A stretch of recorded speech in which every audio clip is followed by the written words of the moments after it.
welcome our mayor, Buddy Dyer.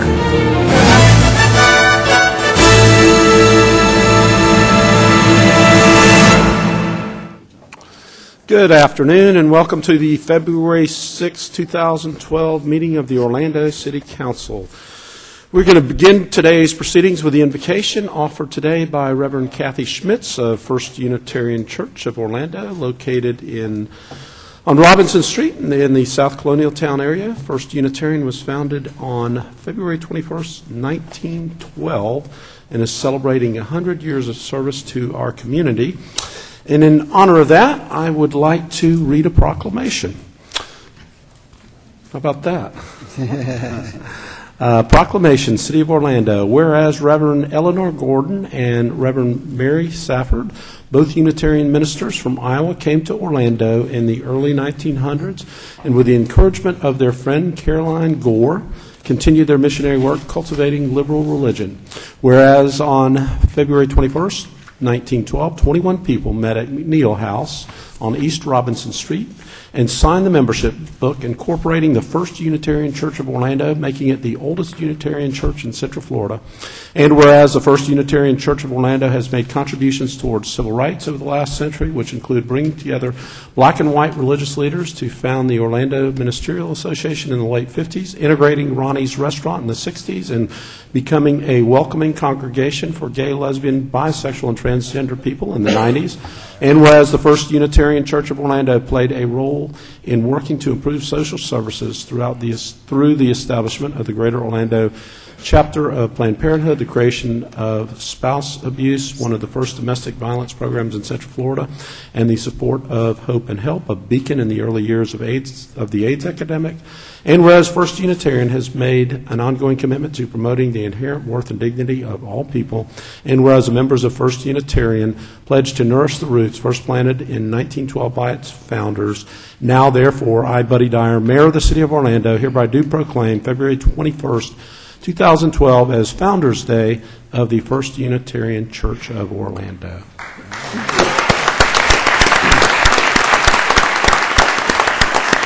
So Reverend Schmidt will offer the invocation, and the pledge will be led after that by Commissioner Lynham. If everyone would please stand for the invocation.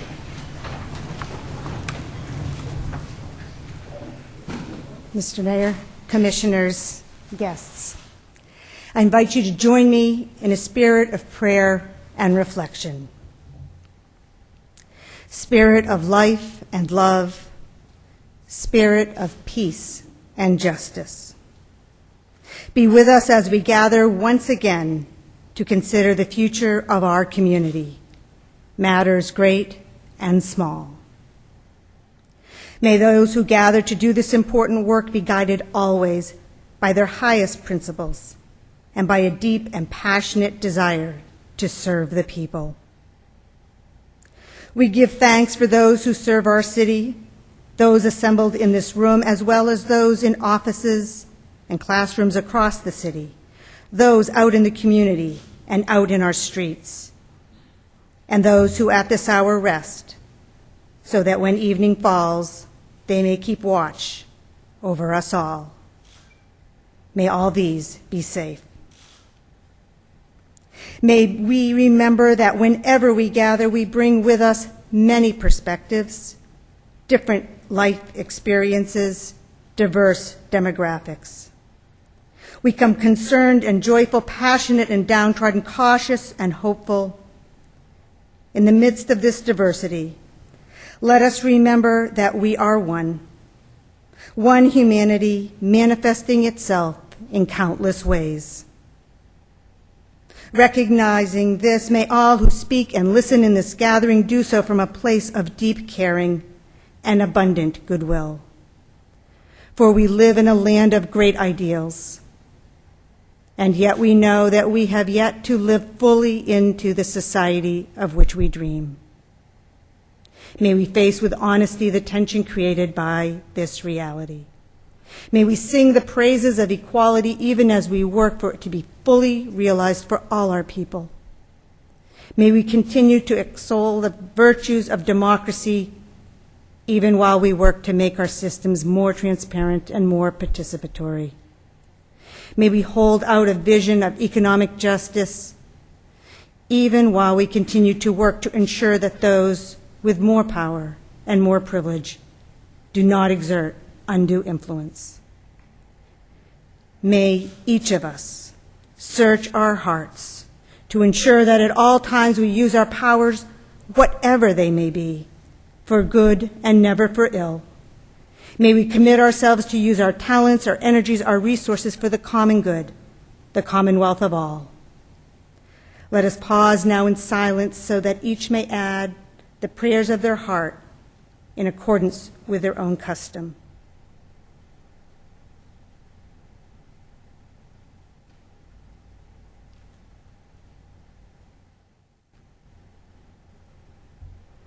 Spirit of life and love, Spirit of peace and justice, remind us always of the many gifts we have received and lead us that we may in turn be a blessing to our world.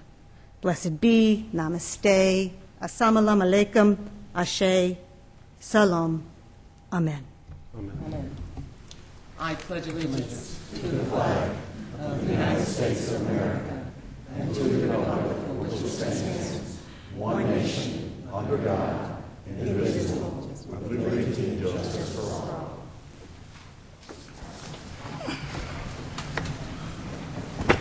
Madam Clerk, if you call the roll while I give the picture. Commissioner Diamond? Here. Commissioner Ortiz? Here. Commissioner Stewart? Here. Commissioner Sheehan? Here. Commissioner Lineham? Here. Commissioner Ings? Here. Mayor Dyer?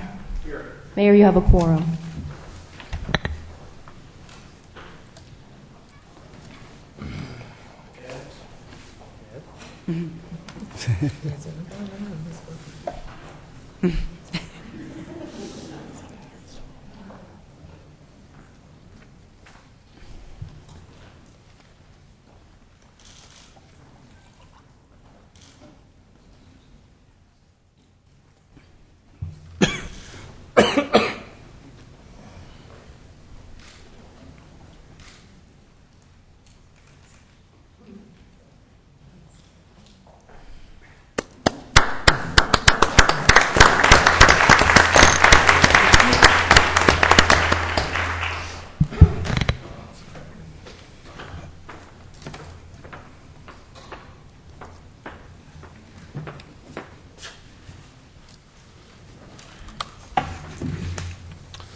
Okay, Madam Clerk, you found we have a quorum, Yes, sir. and why don't we move to our minutes from January 23rd, 2012, the agenda review and city council meetings. Is there a motion to approve? Second. Motion by Commissioner Ortiz, second by Commissioner Sheehan. All in favor of the motion indicate so by saying aye. Aye. Those opposed, motion carries. Okay, right into awards and presentations, and the first is I want to call on Judy Bias, our Keep Orlando Beautiful coordinator, who will do a presentation for the awards for our beautification awards. Yes, thank you. Thank you, Mayor Dyer, and good afternoon, Commissioners. I have Tiffany Lee joining me this afternoon. She's our new board chairman. Well, as you all know, each year Keep Orlando Beautiful Advisory Board recognizes one business from each of the 6 districts for improving, beautifying, or simply maintaining an appealing property. The board looks at the overall aesthetics of the property and considers whether the landscaping is well kept and the area is maintained litter-free. All of today's 2011 Beautification Award recipients have exceeded those standards and are doing their part in keeping Orlando a beautiful city where people want to live, work, and play. All right, with that said, I would like to ask you, Mayor Dyer, to please step down and assist in handing out the awards. And Commissioner Diamond. Here's what we're going to do. Okay. There's an award in each district, so each district commissioner come down whenever it is your turn, or the person from your district. Perfect. Commissioner Diamond. It is my pleasure to announce the winning site for District 1 is Freshfield Farms, located at 400 East Compton Street. And will David Deloach please come forward to accept the award? There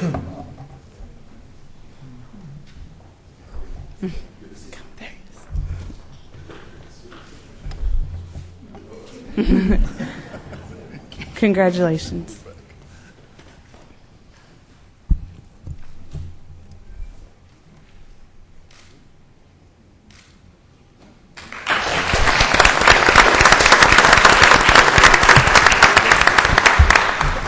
Commissioner Ortiz, if you could please join us. The winning location for District 2 is Omni Leasing of Central Florida for Royal Oak Village, located at 200 South Cimarron Boulevard.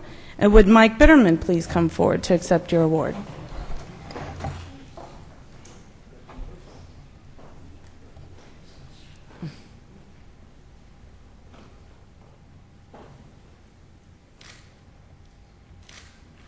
All right, congratulations.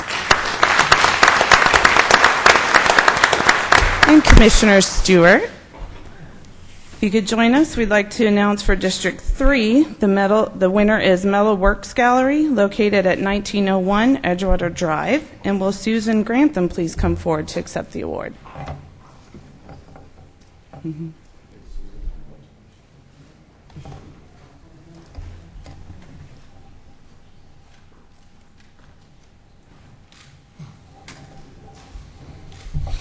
Congratulations.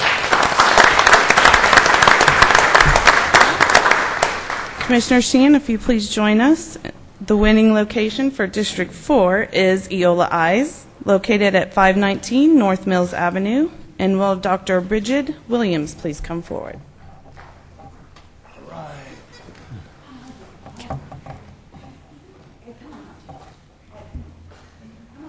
It's okay, Ed.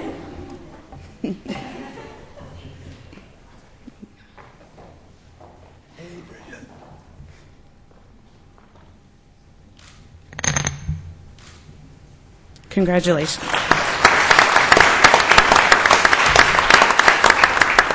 Commissioner Lina, if you join us in calling up for District 5, Transwestern, for the property located at 3000 Mercy Drive. Will Aaron Kallela please come forward to accept your award?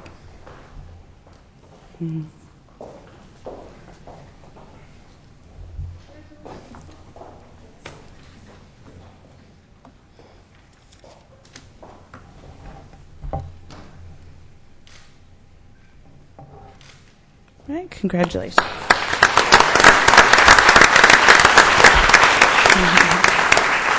And Commissioner Ings, thank you for joining us. The winning location for District 6 is Orlando Neighborhood Improvement Corporation and the Boca Club Apartments, located at 3114 C.R. Smith Road. Will Deanna Nazario please come forward to accept the award?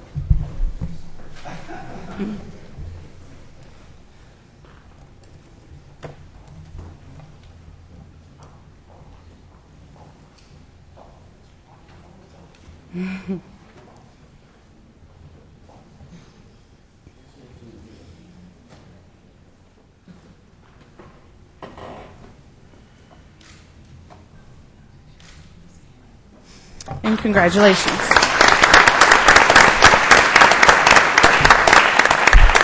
All right, that concludes our portions. Thank you all to the 2011 award winners for setting a positive example in our community.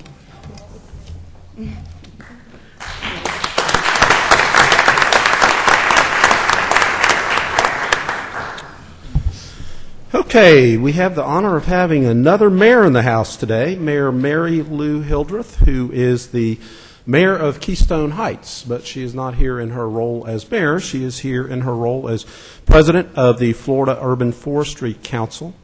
Mary Lou is an active member of Florida League of Cities, and I know her from the Florida League of Mayors.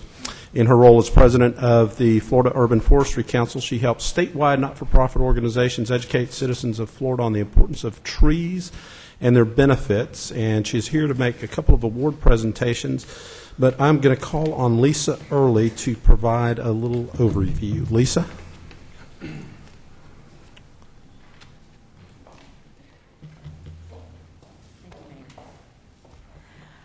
Well, I don't have much to add to that, and Mayor Hildreth asked me to be as brief as possible, so I'm just going to add that The mayor is not only very active in the Florida League of Cities, Florida League of Mayors, but she is also, according to my staff, a great environmental activist, a lover of trees, and all things to keep our state and her part of the state beautiful and wonderful. And it's been a pleasure to spend some time with her this afternoon. So, Mayor Hildreth.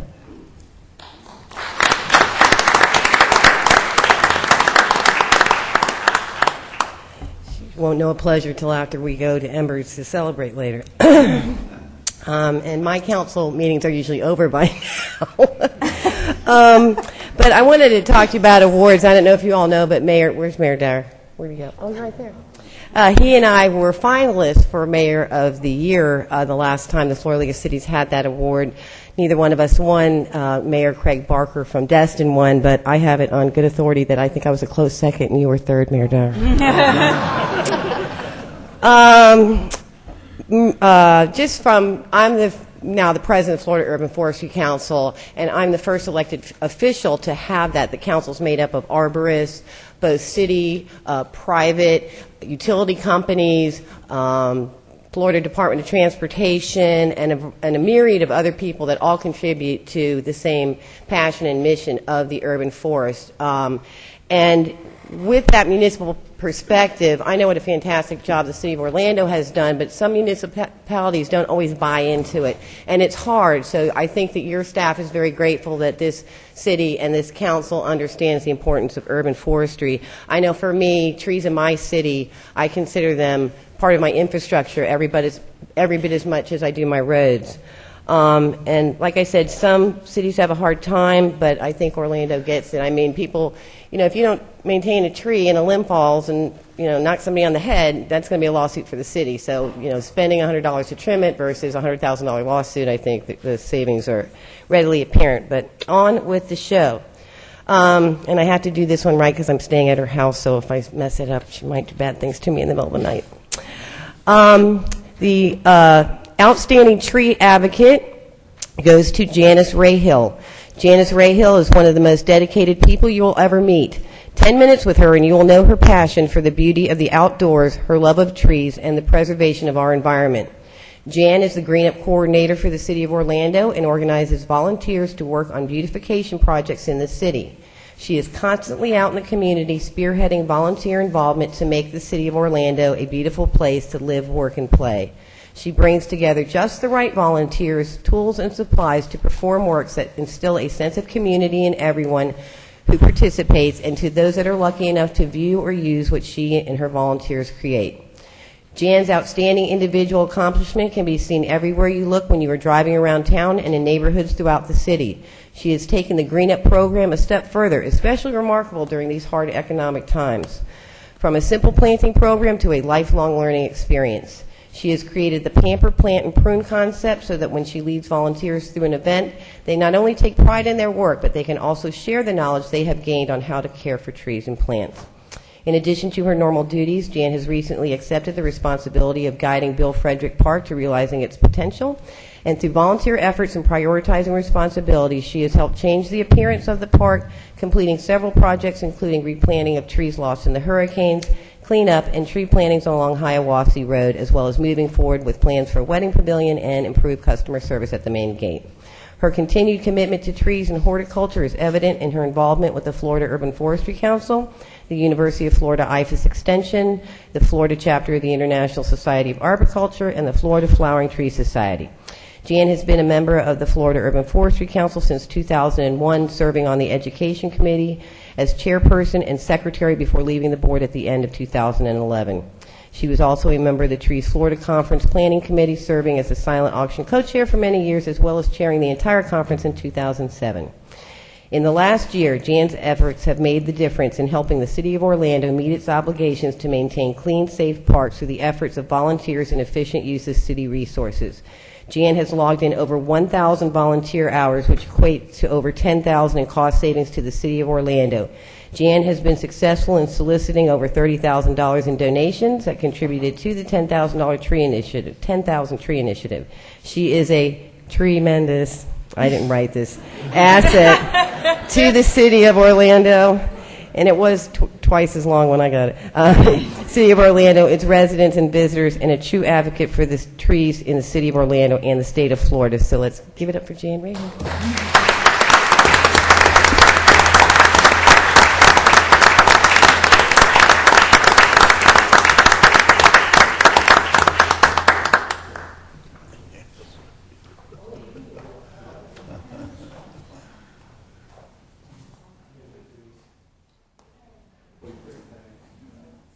She is great.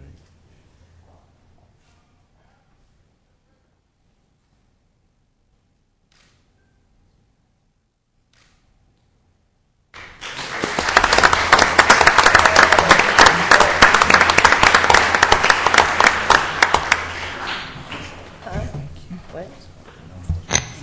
Oh, okay. We also have another award that Mayor Hildreth is about to announce, and for that I'm going to ask all of the staff from the Parks Division to please come down and stand in the front. That includes you, Jan, too, again.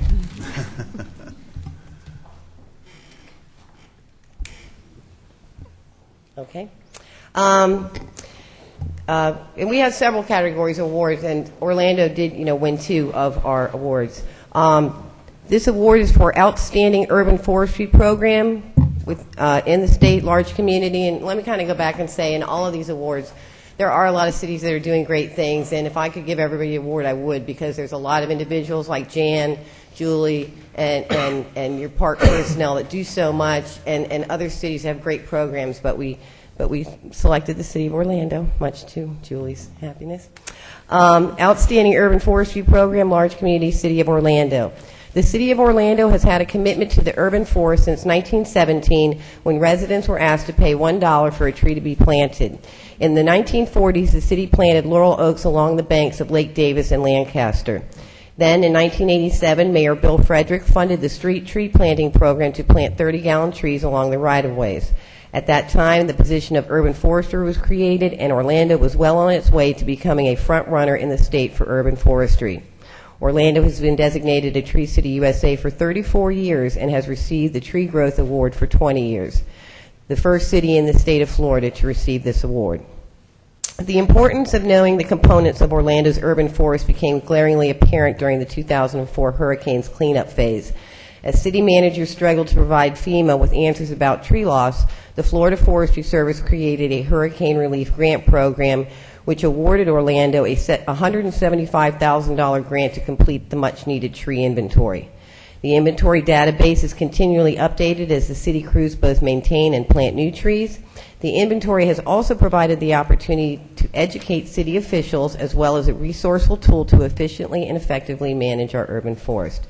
By providing information, it provides the ability to trim trees proactively, reducing liability to the city and minimizing hazardous tree risks to people and property. The tree inventory has also identified over 16,000 vacant planting spaces, providing the opportunity to reach more citizens in order to get more trees planted. Orlando then received funding to have both the Stratum and U4 study done. Stratum has provided the city with data about the health of our urban forest with a focus to build it even stronger. The U4 study has taken the City of Orlando to the next level, allowing them to reach out to citizens regarding trees on private property. These efforts clearly show Orlando's commitment and dedication to the urban forest. The inventory was again utilized to develop a progressive urban management plan. Planting is important, but maintaining the canopy is essential. In October of 2010, the Parks Division reorganized with an emphasis on tree maintenance. This allowed the forestry section to increase their staffing and focus their priorities. During the past 20 years, the city has developed a number of tree planting programs stemming from the original street tree program. Presently, there are many tree planting programs, including the original street tree program, the private tree program, Trees to Good Homes, dedicated tree program, the Street Tree Trust program, as well as Green Up Orlando. In addition, many other tree programs have been developed, such as the Landscape Development Code revisions and Orlando Tree Tour map, participation in the National Tour to Trees fundraiser and Wetlands Festival, National Public Lands Day, Arbor Day, Earth Day, and I'm cutting it off there. You guys do a lot. The slogan, "The City Beautiful," remains in place today because of Orlando's continued commitment to trees. Congratulations, City of Orlando.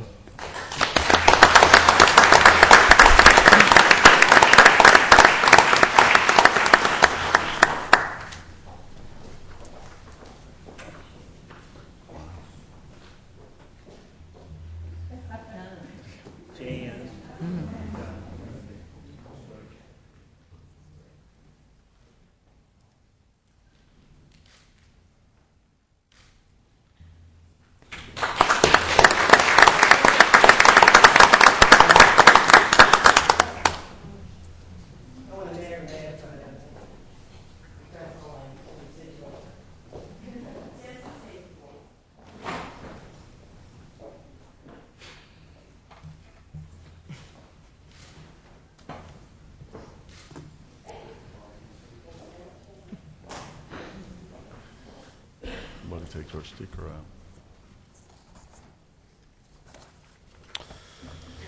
All right, when we presented the plaques to the redistricting board representatives, one of the members could not make it, and that was Commissioner Ortiz's appointment, Mr. John Cabrera. So, Commissioner Ortiz, if you would grab his plaque, which is at my seat, and come on down. John, why don't you come up and we will make that presentation.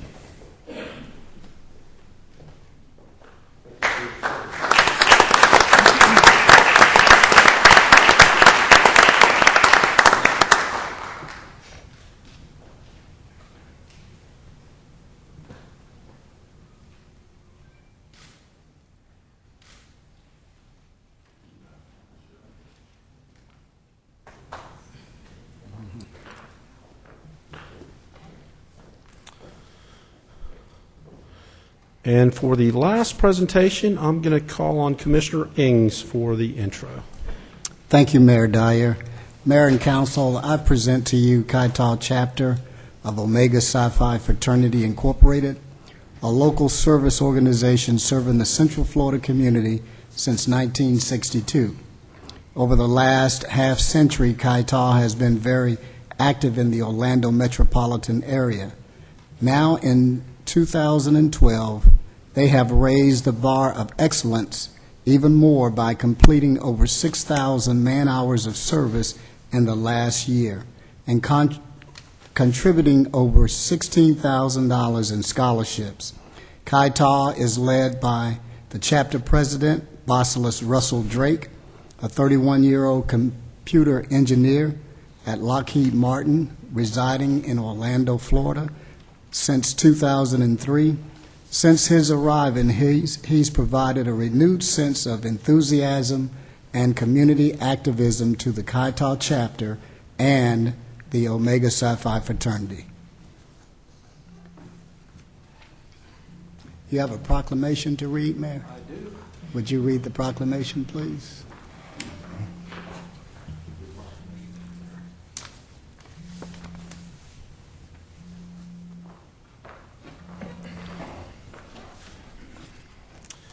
Whereas the Counil chapter of Omega Psi Phi fraternity is the largest Omega chapter in the state of Florida, this organization has completed 50 community-based and mandated activities.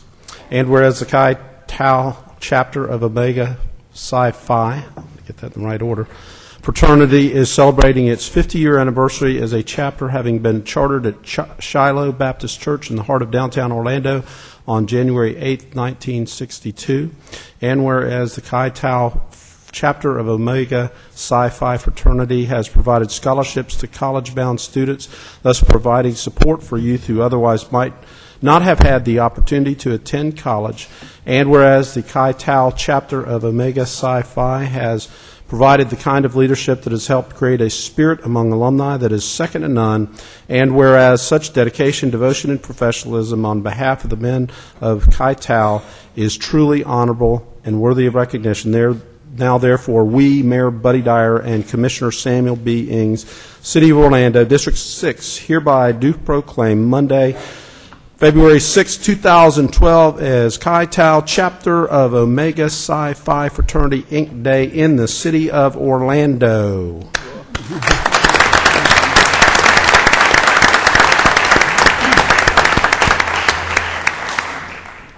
And my notes say that we were going to welcome the president for a few remarks, Yes, sir. and then we'll take a picture. Yes, sir.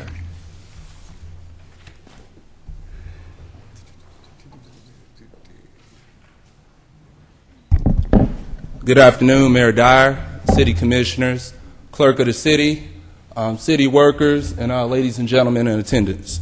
It's a privilege, honor, and we're humbled to be here before the City of Orlando on today.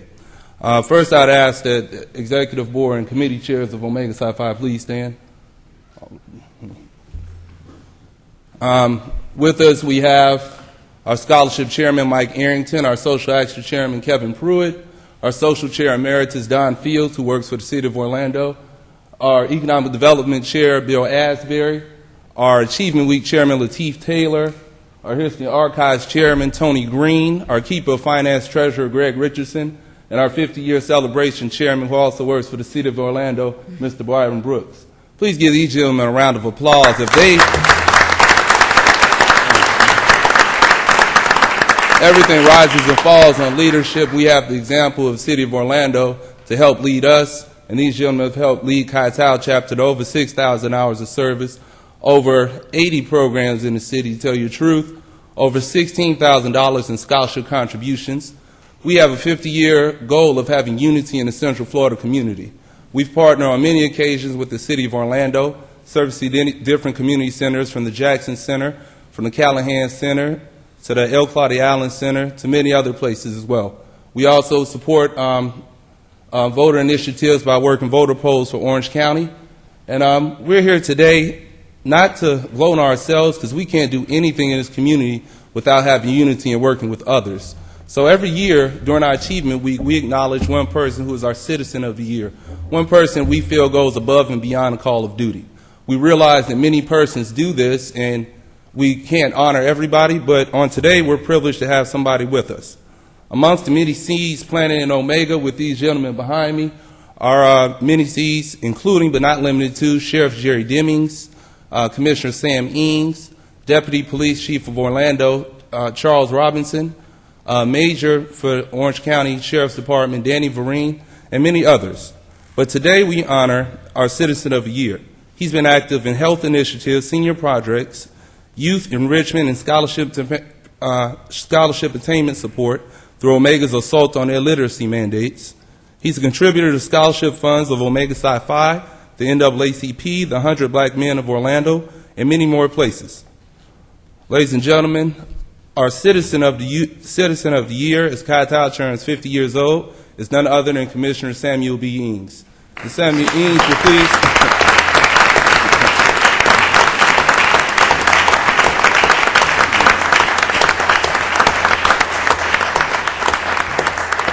And modest as he is, and as committed as he is to this city, know that he does a whole lot more outside of just city work.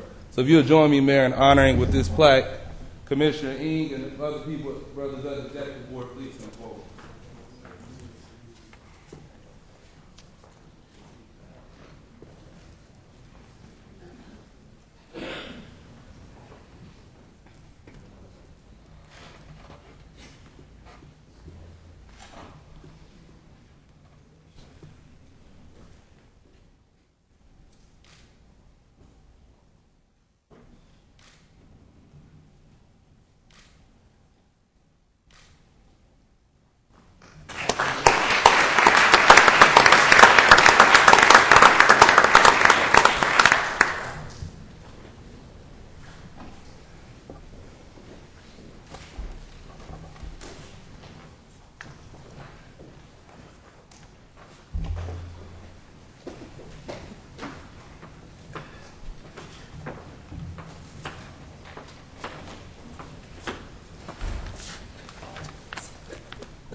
Okay, then, let's move on to the mayor's update. On Wednesday, February 29th at 10 a.m., I will deliver the 2012 State of the City Address at the UCF College of Medicine in Lake Nona. And we chose this location this year because we want to highlight a project, the Medical City, that is going to shape our region for the next 100 years. It's already bringing high-value jobs. A number of the components are already open. The Nemours Children's Hospital will open later this year, and then the VA hospital will open in 2013, as well as the University of Florida Research Institute. I would invite everyone to the speech, or you can watch it live on our website at cityoforlando.net. We had a big week for trains, or a big couple of weeks for trains and buses. On January 27th, we broke ground on Sunrail and celebrated the commencement of construction, and that's a project that we have over and over voted on unanimously here at this City Council, and I appreciate your continued support for that project. It's critically important for our community. And it will be complete in May of 2014, and for the first time ever, we will have passenger commuter rail in Central Florida. And what's interesting, we said all along that it meant economic development and jobs for our citizens, and since we signed the full funding grant agreement, there's been $500 million of additional economic activity announced just in the 4 stations in our downtown area, not to mention all along the line. So those are new projects that, but for Sunrail, would not be on the horizon here in our community. So I want to thank everybody that has supported Sunrail. In addition, last week at our last Links Board meeting, we had already approved the 2 BRT projects, the city approval. We did the Links approval on the east-west and the Paramore BRTs, and they will both be complete in fall of 2013. So we will have the means to move people around the downtown very freely before Sunrail actually opens. And then lastly, the Church Street train is gone. It is in Parrish, Florida. We moved that over a couple of weeks, and it will be at the Florida Railroad Museum.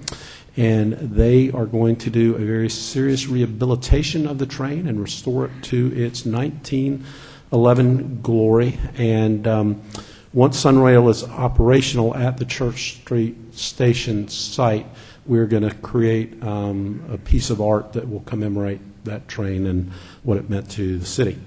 All right, here's some good news. The OUC board voted last week to reduce its fuel charges by 11%.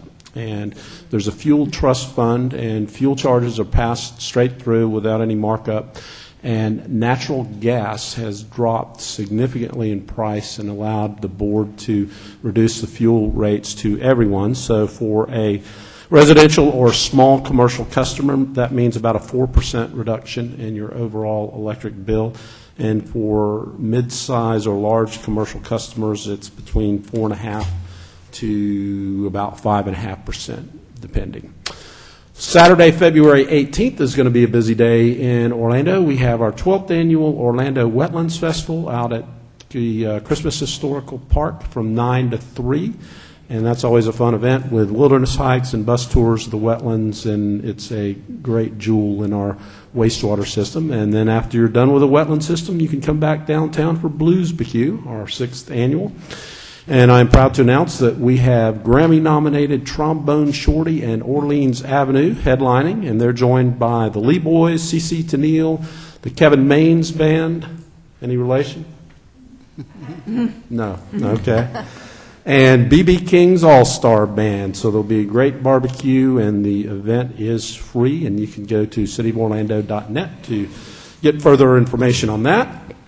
April 3rd, about 57 days from now, we will hold our general elections in the City of Orlando for mayor and commissioners of Districts 1, 2, 4, and 6. And we have had redistricting since the last election, so many of our residents have changed districts, and also there will be different polling places. So we are going to create a link to the Supervisor of Elections website so that people can access our website or the supervisor's website and figure out where they need to vote.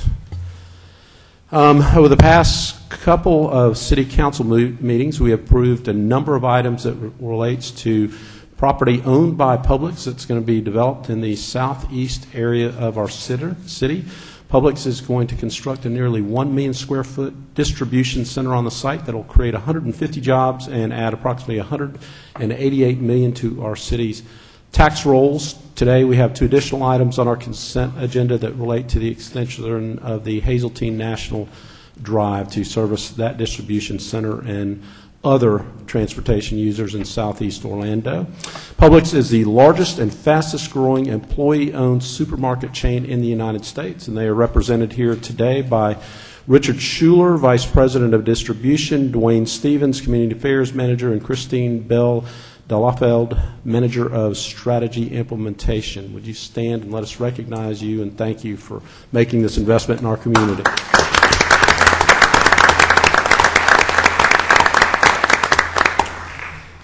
And with that, we will move on to the consent agenda, which is a number of items that are acted upon by council through a single vote.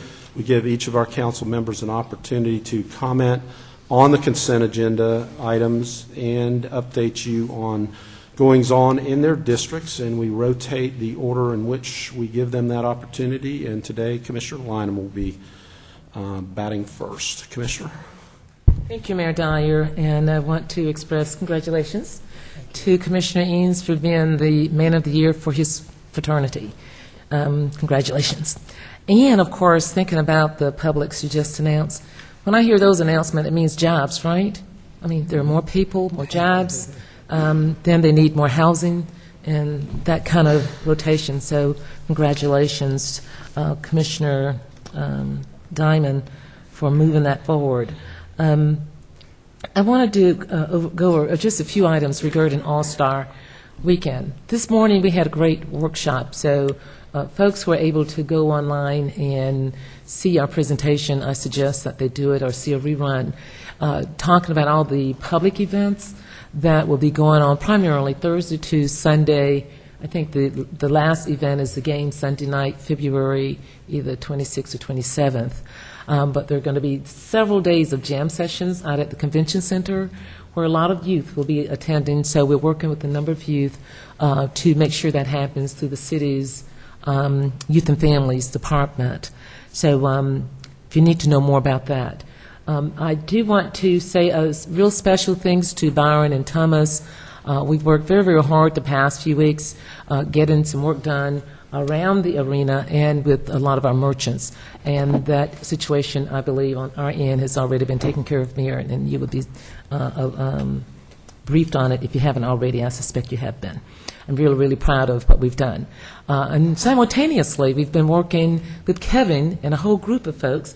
Jody and Janice just left, and Janice calls it Clean Sweep. We're going to start cleaning this weekend around the Paramore area, but it's more than just that. It's our Parks Department, it's our Streets and Drainage with Rick, our OPD Department, certainly Mike Carroll and his guys, Jonathan and Sonny, and oh gosh, it's so many, I hate to start calling names, that are working with us to make sure we get our dumpster art. A few months ago, Mayor Dyer gave a presentation in his speech to downtown Orlando, and one of the projects he announced was taking dumpsters and turning them into art. And I think 2 dumpsters have been done. You know, those are the big things in the back of the stores and apartments. And I had identified 2 months ago, and Kevin was working on that for me, to get an artist to implement that project. Well, with this All-Star event coming up, we thought we would start down Paramore area first. And we have identified several artists in about 8 dumpsters that we're going to provide some art for. We're going to also change out some of the dumpsters and as a part of cleaning up that area, from the street sweeper to all of the staff who really worked the past year and making all these things possible. I want to say thank you, because All-Star really will bring lots of money to the community, more jobs, and opportunity for all of us to have a great time and celebration. But it does include a lot of jobs. So I want to say thank you for that. You know, another announcement that I was really sorry to hear, and that is, Mayor, you know, I gave Balfour Beatty a hard time. Did not vote for him for the Performing Arts Center. But the one thing happened over the past year and a half is that Rob Baker had become a great guy in working with our blueprint. And I'm just very, very concerned that he's not going to be there to see this through. I think when you get someone who's been used to doing business one way and you're saying, hey, we really want to extend an opportunity for participation of our entire community. So what I did is I took his skull, opened it up, put the information in there, and guess what? He took off and bloomed with it, and now he's gone. So I'm a little perturbed with that agency for not sticking through this project when we've gone so far. That's just one of my sessions on anger. So now, I wasn't here for the ribbon cutting or groundbreaking for Sunrail, And I want to congratulate Mayor Dyer and all of us who worked so hard on that the past few years. I was in D.C. to a broadband conference, and one of the things we were doing was a briefing at the White House on broadband technology, distance learning, telecommunications, and, of course, telemedicine and telehealth. So if you are interested in moving forward with any of those concepts, we have a great organization in Paramore, the UCF Create program that's done quite a bit with Network School, quite a bit with our Image project, and taking the young people really moving forward on broadband applications and technology. If you don't know how, I don't know about you, but I have an iPhone, and I didn't know how to do one of those, what you call the screensavers. But I had a 9-year-old granddaughter, and she took a picture of a little baby and saved it there in like 3 seconds. I mean, it was like boom, boom, boom. So the kids are really growing in the technology, and we are really, really happy to learn more and try and engage them. I want to also make a few announcements. On February 8th, we're having the Leaders Forum. That's the Neighborhood Watch folks over at the Lou Gardens. And on the 10th, take stock in kids and children at Valencia Community College. So just want to remind everyone that on Thursday night, I believe that's the 10th, I get dates mixed up, the Committee on Black History will have a town hall meeting at the Varsity Club from 6:30 to 8:30 p.m. That's Dolores Batson. You know, every year she has these outstanding Black History moments and events. So Dolores and her committee will be talking about Black History on the 10th, this Thursday night at Varsity Club. So we've noticed in the media, a lot of people don't know American history, and they absolutely do not know African American history. So come on out and join us as we talk about the history. Now today I noticed we don't have very much on the agenda, Mayor.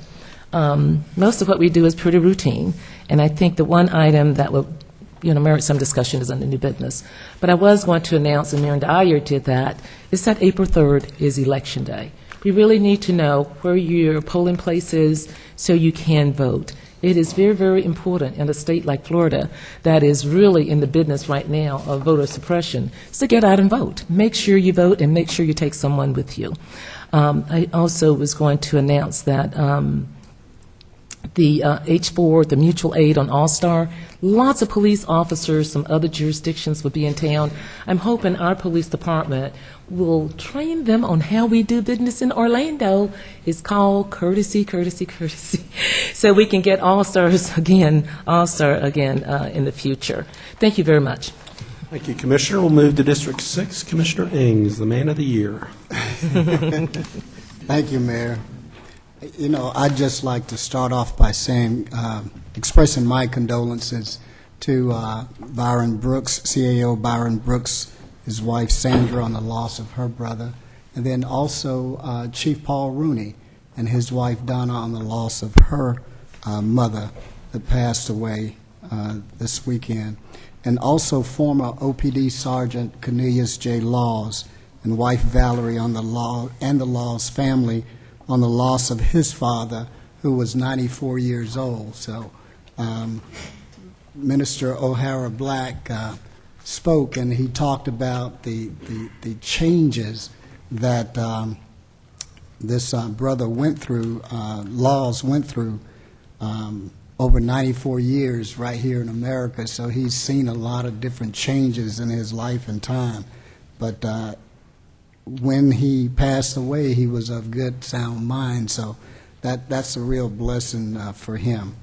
And then also on the agenda item, I'd just like to say congratulations to Chief Paul Rooney in reaching out to try and get grant funding for the DUI enforcement operations, and driving under the influence is a very serious situation that occurs in our community, and often too many times innocent people have lost lives because people are driving while intoxicated.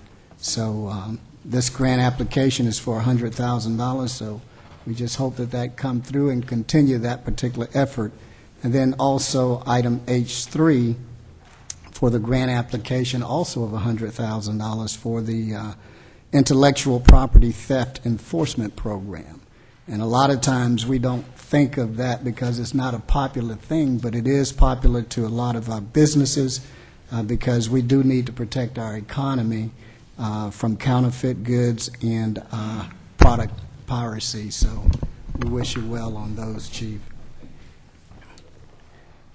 And then this is Black History Month, and this is a time of celebration, and we do celebrate the achievements of Black Americans and recognize the central role of African Americans in U.S. history. And I would encourage everybody to explore the history of Black History Month and the celebration of achievements by African Americans and important milestones and central roles that have been made throughout U.S. history. And of course, I'd like to use a couple of quotes from Reverend Dr. Martin Luther King Jr., who says, "Now is the time to lift our national policy from the quicksand of racial injustice to the solid rock of human dignity." And then, of course, he was also for nonviolence, and at the center of nonviolence stands the principle of love. And of course, one of his famous speeches was, "I have a dream that one day this nation will rise up and live out the true meaning of its creed." And we hold these truths to be self-evident that all men are created equal. So this is a time for us to celebrate Black History Month and walk for peace. Also on this past Thursday, I was at the All In, which is the All Into Health Coalition meeting at the Harry P. Luton Gardens, and Dr. Antonia Novello is the chair. She is the former U.S. Surgeon General who now works for Florida Hospital. And of this particular committee, I invited John Perrone of our Parks Division to come and present a sign along with myself, this sign that the city of Orlando has in all of its city parks, and I think there are over 50 signs that we have.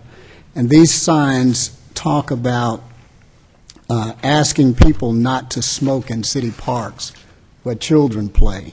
And we want to keep our children healthy and safe and not encourage them to smoke, so we really want to set the examples. And the chair, Dr. Novello, was presented this sign, and of course, picture was taken, and that was a great event as well.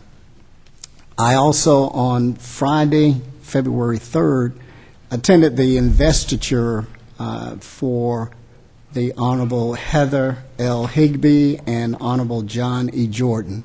They were sworn in as new circuit court judges for the 9th Judicial Circuit. The Chief Justice, Belvin Perry, was on hand and presiding at this event, and the room was packed, a lot of family members, and Judge Jordan's mother was there along with her twin, and Judge Jordan says that his aunt actually came to Orlando because she wanted to see Judge Perry. So that was a great thing that was displayed there, and we all were just happy for the new judges that were appointed by the governor to serve as our circuit court judges here in Orlando.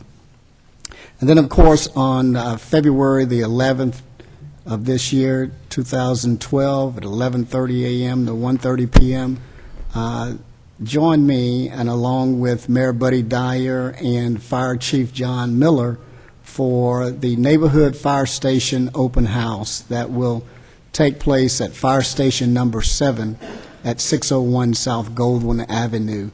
And the community will have an opportunity to tour the new fire station, learn about upcoming firefighter training, and find out also when the old fire station will be demolished.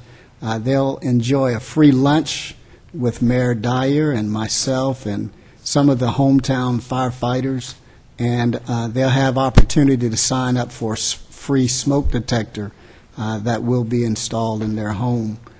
For any other information on this, you can contact our Susan Harris of the Office of Communications and Neighborhood Relations here in the City of Orlando, and she can be found at cityoforlando.net. And then also coming up Saturday, February 25th, 2012, I will be presenting in celebration of Black History Month a Walk for Peace and Job Fair that will take place at the Hankins Park there at Goldwyn and Columbia. We will walk from the Frontline Outreach Center there on C.R. Smith Street, and the walk will consist of about a mile and start at Frontline and end up through the neighborhood of Washington Shores at Dr. Hankins Park Recreation Community Center.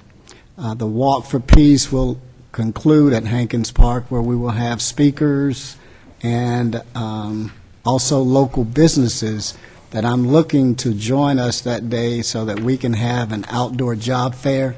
And this job fair would help to benefit those in our community in obtaining jobs. So we would love to have businesses to come out and join us for that event, because we would like to give people jobs right on the spot, right at our march.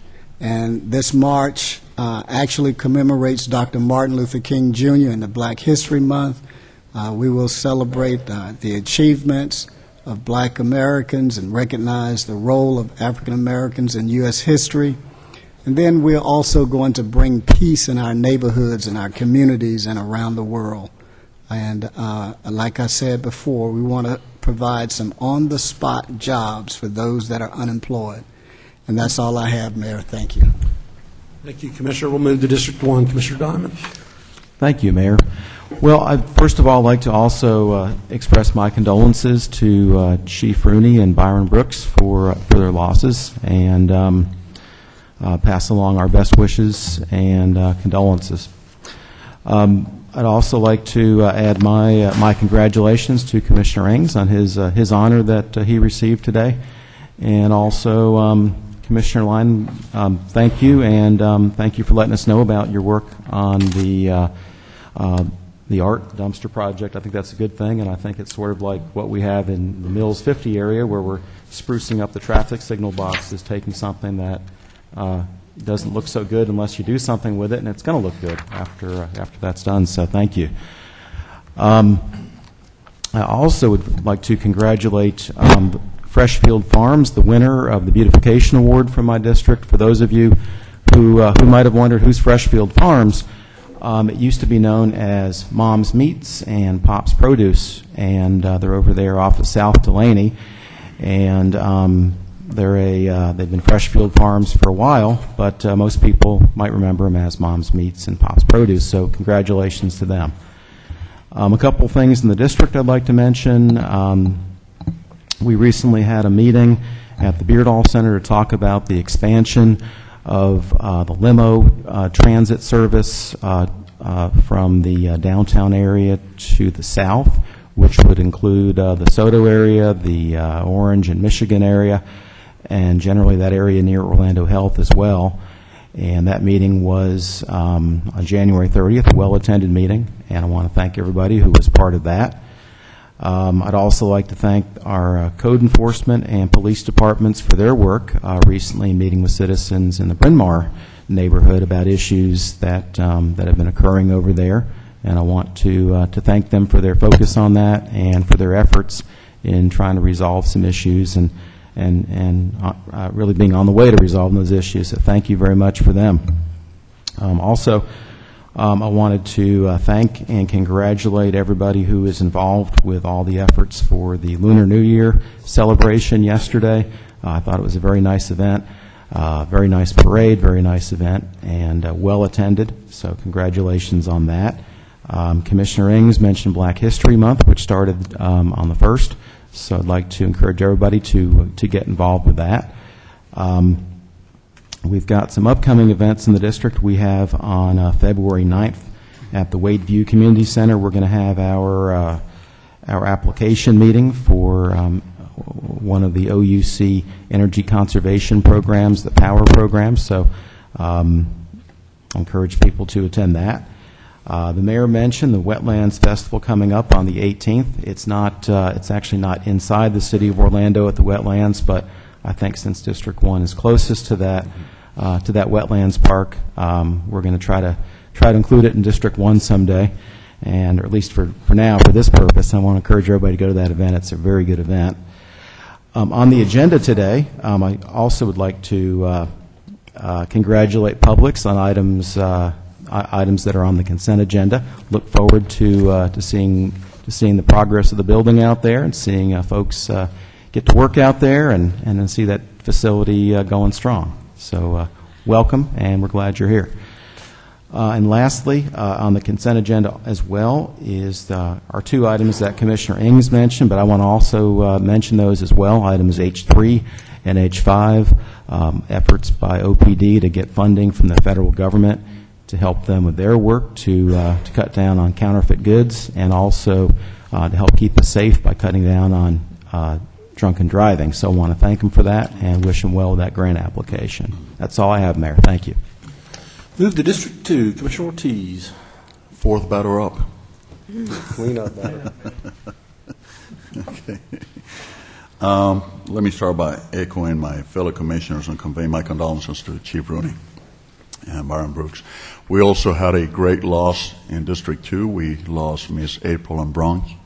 She was the manager of South Point Condos, and she was not only a leader, she was a wonderful person, a great human being, and so my condolences to her family and friends at Ventura.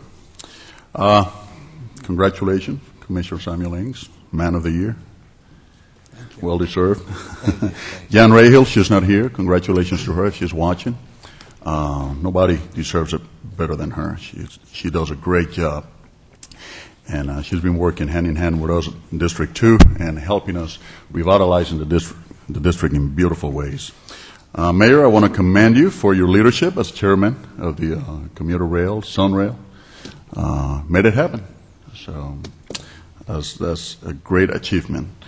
And on items H2 and H3, I also want to congratulate the chief. Looking forward to see if we get those grants allocated to our police department, which is top-notch, number one.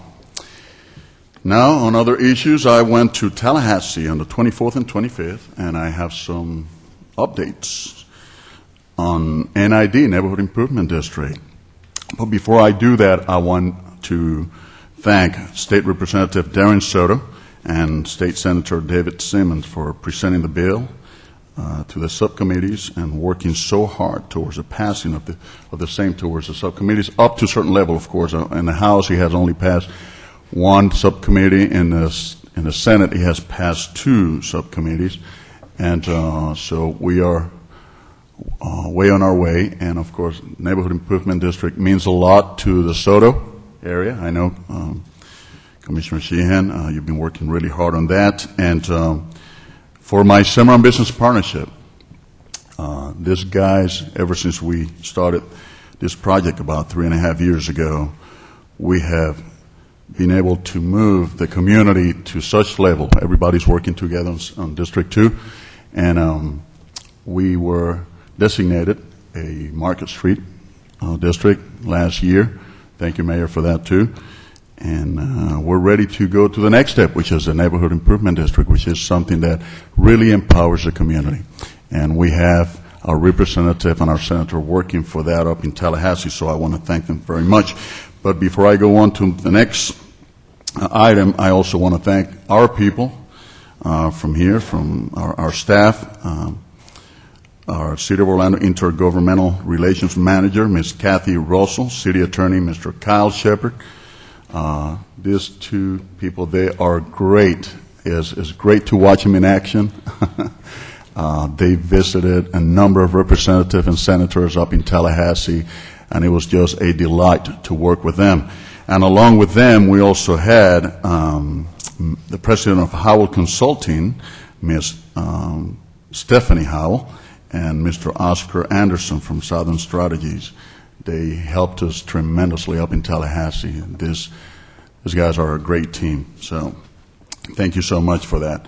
On another note, on Saturday, January 28th, I presented a plaque to international graffiti artist Hector Nicer Nazario. I never thought in my lifetime I would say something like this, giving a plaque to a graffiti artist coming from law enforcement background.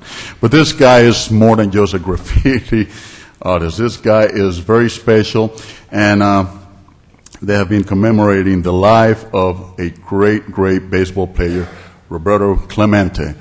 And let me explain this to you, ladies and gentlemen. Roberto Clemente is to Puerto Rico what Elvis Presley is to the United States. Of course, in a different field. This guy was a great human being, and he died actually helping others, or trying to help others. So this great gentleman, Mr. Nicer Nazario, came from New York, and he painted, though he had already painted a mural at the Azalea Park Little League baseball field, he came over at the History Center, and he got all these kids involved, and they were doing their own kinds of graffiti, and pretty neat. If we can continue having these kids, channel their I guess their art in such way. And this guy also painted that canvas, which is going to be, I guess, exposed at the History Center and later on possibly put up for bid. So we gave him a plaque. He was very happy. He wants to continue contributing. And listening to you, Commissioner Lynham, about painting some of these dumpsters, we can probably utilize this gentleman. He can do a lot of good. He has been going all over the world doing this. So You can do it and get paid and stop putting it on other buildings. yes, by all means. So it was a pleasure having him in town. On the same date, I participated during the 4th human trafficking event at Lake Keola Amphitheater. Also, as I said before, on the same date, and Commissioner Stewart and I presented the city proclamation. It was a very humble event, and it's something we have to really bring up to light. This is really happening out there. There's a lot of cultures that are being exposed to this kind of abuse. It's slavery, is all kinds of things, and we have to make our people aware that this does exist, and we have to do something about it. We can just stand by and watch this happen. And we promise that in the city of Orlando, as long as we are watching, this is not going to happen. I know the police department is really involved, MBI, and a number of agencies, so we have to continue working with this organization. Thomas Laris did a great job, so congratulations to him. And yesterday, I participated during the Dragon Parade and Lunar New Year Festival, sponsored by the Chinese American Association of Central Florida, Mills 50, the Chinese Chamber of Commerce. So I want to thank Ms. Agnes Chow for the hospitality given to us during the parade. I also want to thank Commissioner Sheehan for putting up an splendid and working with this community to put such a great parade. So Commissioner Sheehan, kudos to you. And that's all I have. Thank you, Commissioner. We'll move on to District 3. Commissioner Stewart. Thank you, Mayor, and let me also extend to Chief Renui and Byron our personal condolences. Thank you for letting us know, and we share with your loss. A couple of things coming on that I want to share briefly. This morning I had an opportunity to be over at the Healthy Central Florida kickoff, healthycentralflorida.org. I had an opportunity to be there and to listen to Dr. Oz talk about health in our community. It's an initiative that I had a chance to work with several months ago with Mayor Bradley, and congratulations to him on his reelection bid at Winter Park. And they're doing some really neat stuff. They have identified Eatonville and Maitland and Winter Park as 3 initiatives, and I'm really thrilled about the things that they're doing and the impact it's going to have on our general community. So we were excited about that. On January 26th, the limo folks met and had a meeting in the Manila Museum to talk about the north-south corridor again and the expanded bus rapid transit system. We are still looking for information. If people want to give us their input, please do that. Commissioner Diamond mentioned it earlier, but you can go to the limostudy.com and give us your input. We're looking for good opportunities, the location. We haven't got funding for it, for those that are listening, but we didn't have funding for the other either, and we started that process and found some funding. So we're really excited about what we can accomplish once we get our planning moving forward. If you're looking for something special to do on Valentine's Day, we have a couple of neat events in District 3. On February 12th, the Orlando Museum of Art is hosting a Valentine's Day card-making class for those of you who are cheap enough not to go buy one, like me. So come over there at about 2:30 and get a chance to enjoy that. Then on February 14th, Lou Gardens will host their annual Valentine's date night with the movie Crazy Stupid Love. So come on over there. It'd be a great opportunity to share your love with your loved ones. The next meeting, Commissioners, I'll be sharing a little bit about what's going on with the Central Florida Fair. A lot is going on in the springtime now, and with the NBA All-Star Game. On the heels of that will come the 100th anniversary of the Central Florida Fair. And so that starts on May 1st, goes to, March 1st, and goes through March 11th. And I'm really excited about celebrating 100 years of that fair in our community. Congratulations to the OFD Police Explorers and where's Chief Miller? Is he here still? He had a great chili cook-off yesterday. And I've done a couple of chili judging, and I'll tell you it was really good. And those guys did a great job. And the best part was that Fire Station 3 won one of the People's Choice Awards. So really excited about that. This past week, I want to say thank you to Brooke Bonnet and our staff that were involved in a Rosemont Economic Development Tour. Had the opportunity to take a handful of citizens, an Economic Development Committee that we have over in Rosemont area, take a tour. We had, I won't mention them all, but Dean and Jim and everywhere from Public Works as well as Code Enforcement, Economic Development. In addition to that, John Lewis from Links joined us, and we had a chance to drive around Rosemont, look at the opportunities that are there ahead of us, and begin to start working towards a vision plan. Thank you, Commissioner Ortiz, for the work that you did on Cimarron. We'll have an opportunity to copy that model for what we're going to try and do up in the Rosemont area, so thank you very much. I'd like to mention one thing on the agenda that hasn't already been mentioned, and that is C1. We are in the midst of looking at an extension to Sunrail, if you want to call it that, up towards the Eustis area, and our portion of that study is 6.5% of that, and it comes to $106,000. And the idea is to be able to run from downtown up to Leesburg or Eustis area. So I'm excited about studying that. This is the kind of things Mayor Dyer mentioned about economic development earlier, but once you come up with a good spine, then you have a lot of opportunities that are ahead of us, and this is just one of those opportunities we'll look at. It's likely not going to happen for a while. We have a lot of funding, a lot of issues that we have to take care of, and we also have to make sure that Sunrail is effective. But we're planning for the future so that people in the Northwest Corridor can get back downtown Orlando just like those in the Northeast Corridor. And that's all that I have, Mayor. Thank you, Commissioner. We'll move to District 4. Commissioner Sheehan. Oh, thank you, Mayor. On the agenda today on item C3, Colonial Plaza Marketplace, this is an agreement with T.G. Lee Foods to continue an extension of using a parking lot nearby for trucks. And I don't have a problem with this just continuing because it's been there for many, many years. And I think in this economy, the worst thing we can do is be disincentivizing one of the most important businesses, in the area that really contributes a lot to the area and jobs and everything like that. So while I understand it might be a code enforcement problem, they've been parking the trucks there for over 20 years, so we need to help that business out however we can and continue that use of that parking lot. The Dragon Parade, a lot of folks talked about that today, the Lunar New Year Festival, and that was actually a real dream come true for me. The Chinese American Association of Central Florida and Mills 50 and Joanne Grant, Agnes Chow did an amazing job. There was 3,000 people that came to that, and for me, as someone who's lived in the area and really appreciates the diversity and culture in the area, it was really something to see 3,000 people out there celebrating, everybody working together, and it was just a really amazing and wonderful event. Again, our main streets in action, it just shows what we can do with that investment to really have wonderful community events. I want to congratulate, of course, Eola Eyes for the facade grant. They also got a facade grant to actually improve their area. And again, this was a building that was an eyesore in the neighborhood. It was a real problem property.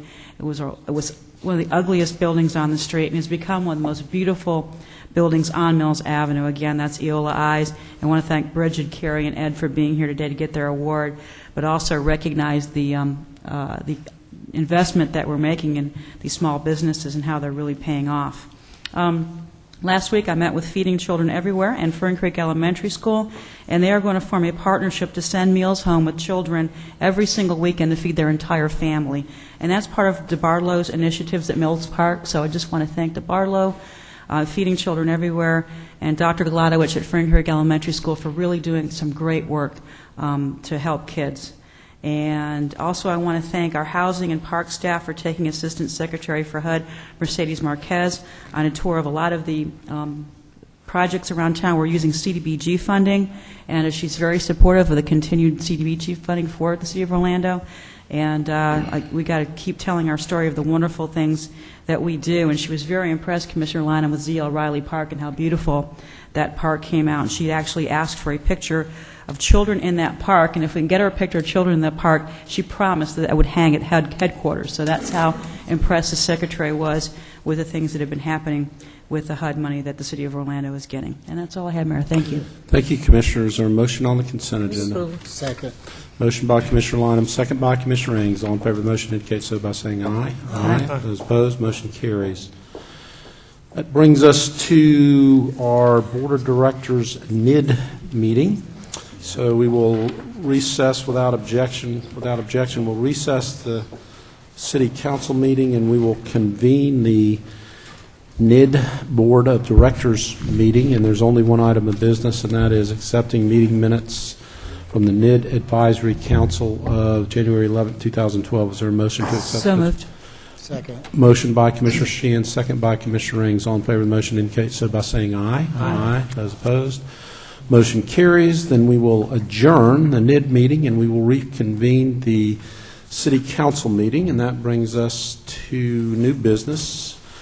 Let's see, we have two related items on new business, and they both involve a multifamily development in Baldwin Park. So what we're going to do is get some background information from Kyle, and then we'll hear from the city planning staff, we'll hear from the applicant, and then we'll hear from the public. Kyle, you want to kind of tell us where we are and load us up here? Sure. Good afternoon, Mayor Dyer and City Commissioners. Kyle Shepard, Assistant City Attorney. Mayor, you asked for two items to be pulled off the consent agenda, items that would normally be on the consent agenda, for your review and consideration on new business. The first of those items is a specific parcel master plan, denoted as MPL 2011-33. This is an application for an SPMP in Baldwin Park to approve 410 multifamily units on 3 lots in Baldwin Park near Lake Susanna, lot 1900 on Lake Susanna, and lot 206 and 207 right across the street. This application is substantially similar to 2 SPMPs that this board approved back in 2008. That was MPL 2008 number 9 and number 10. Also before you today is a final subdivision plat. That's for the single lot, lot 1900, which is about 12 acres of land right on Lake Susanna. That's before you as well. Both of those are on new business for your consideration. You'll see here this is a background map. Paul will tell you a little bit more about the area in a few more minutes, but lot 1900 is the 12 acres right on the north and west shore of Lake Susanna, and lots 206 and 207 are there on Commonway Road.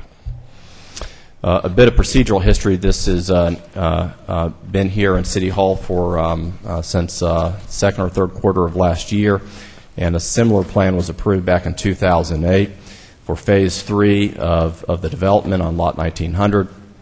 It was reviewed by the Baldwin Park Town Design Review Committee back in 2008 and was recommended unanimously for approval to you. You approved it unanimously in 2008.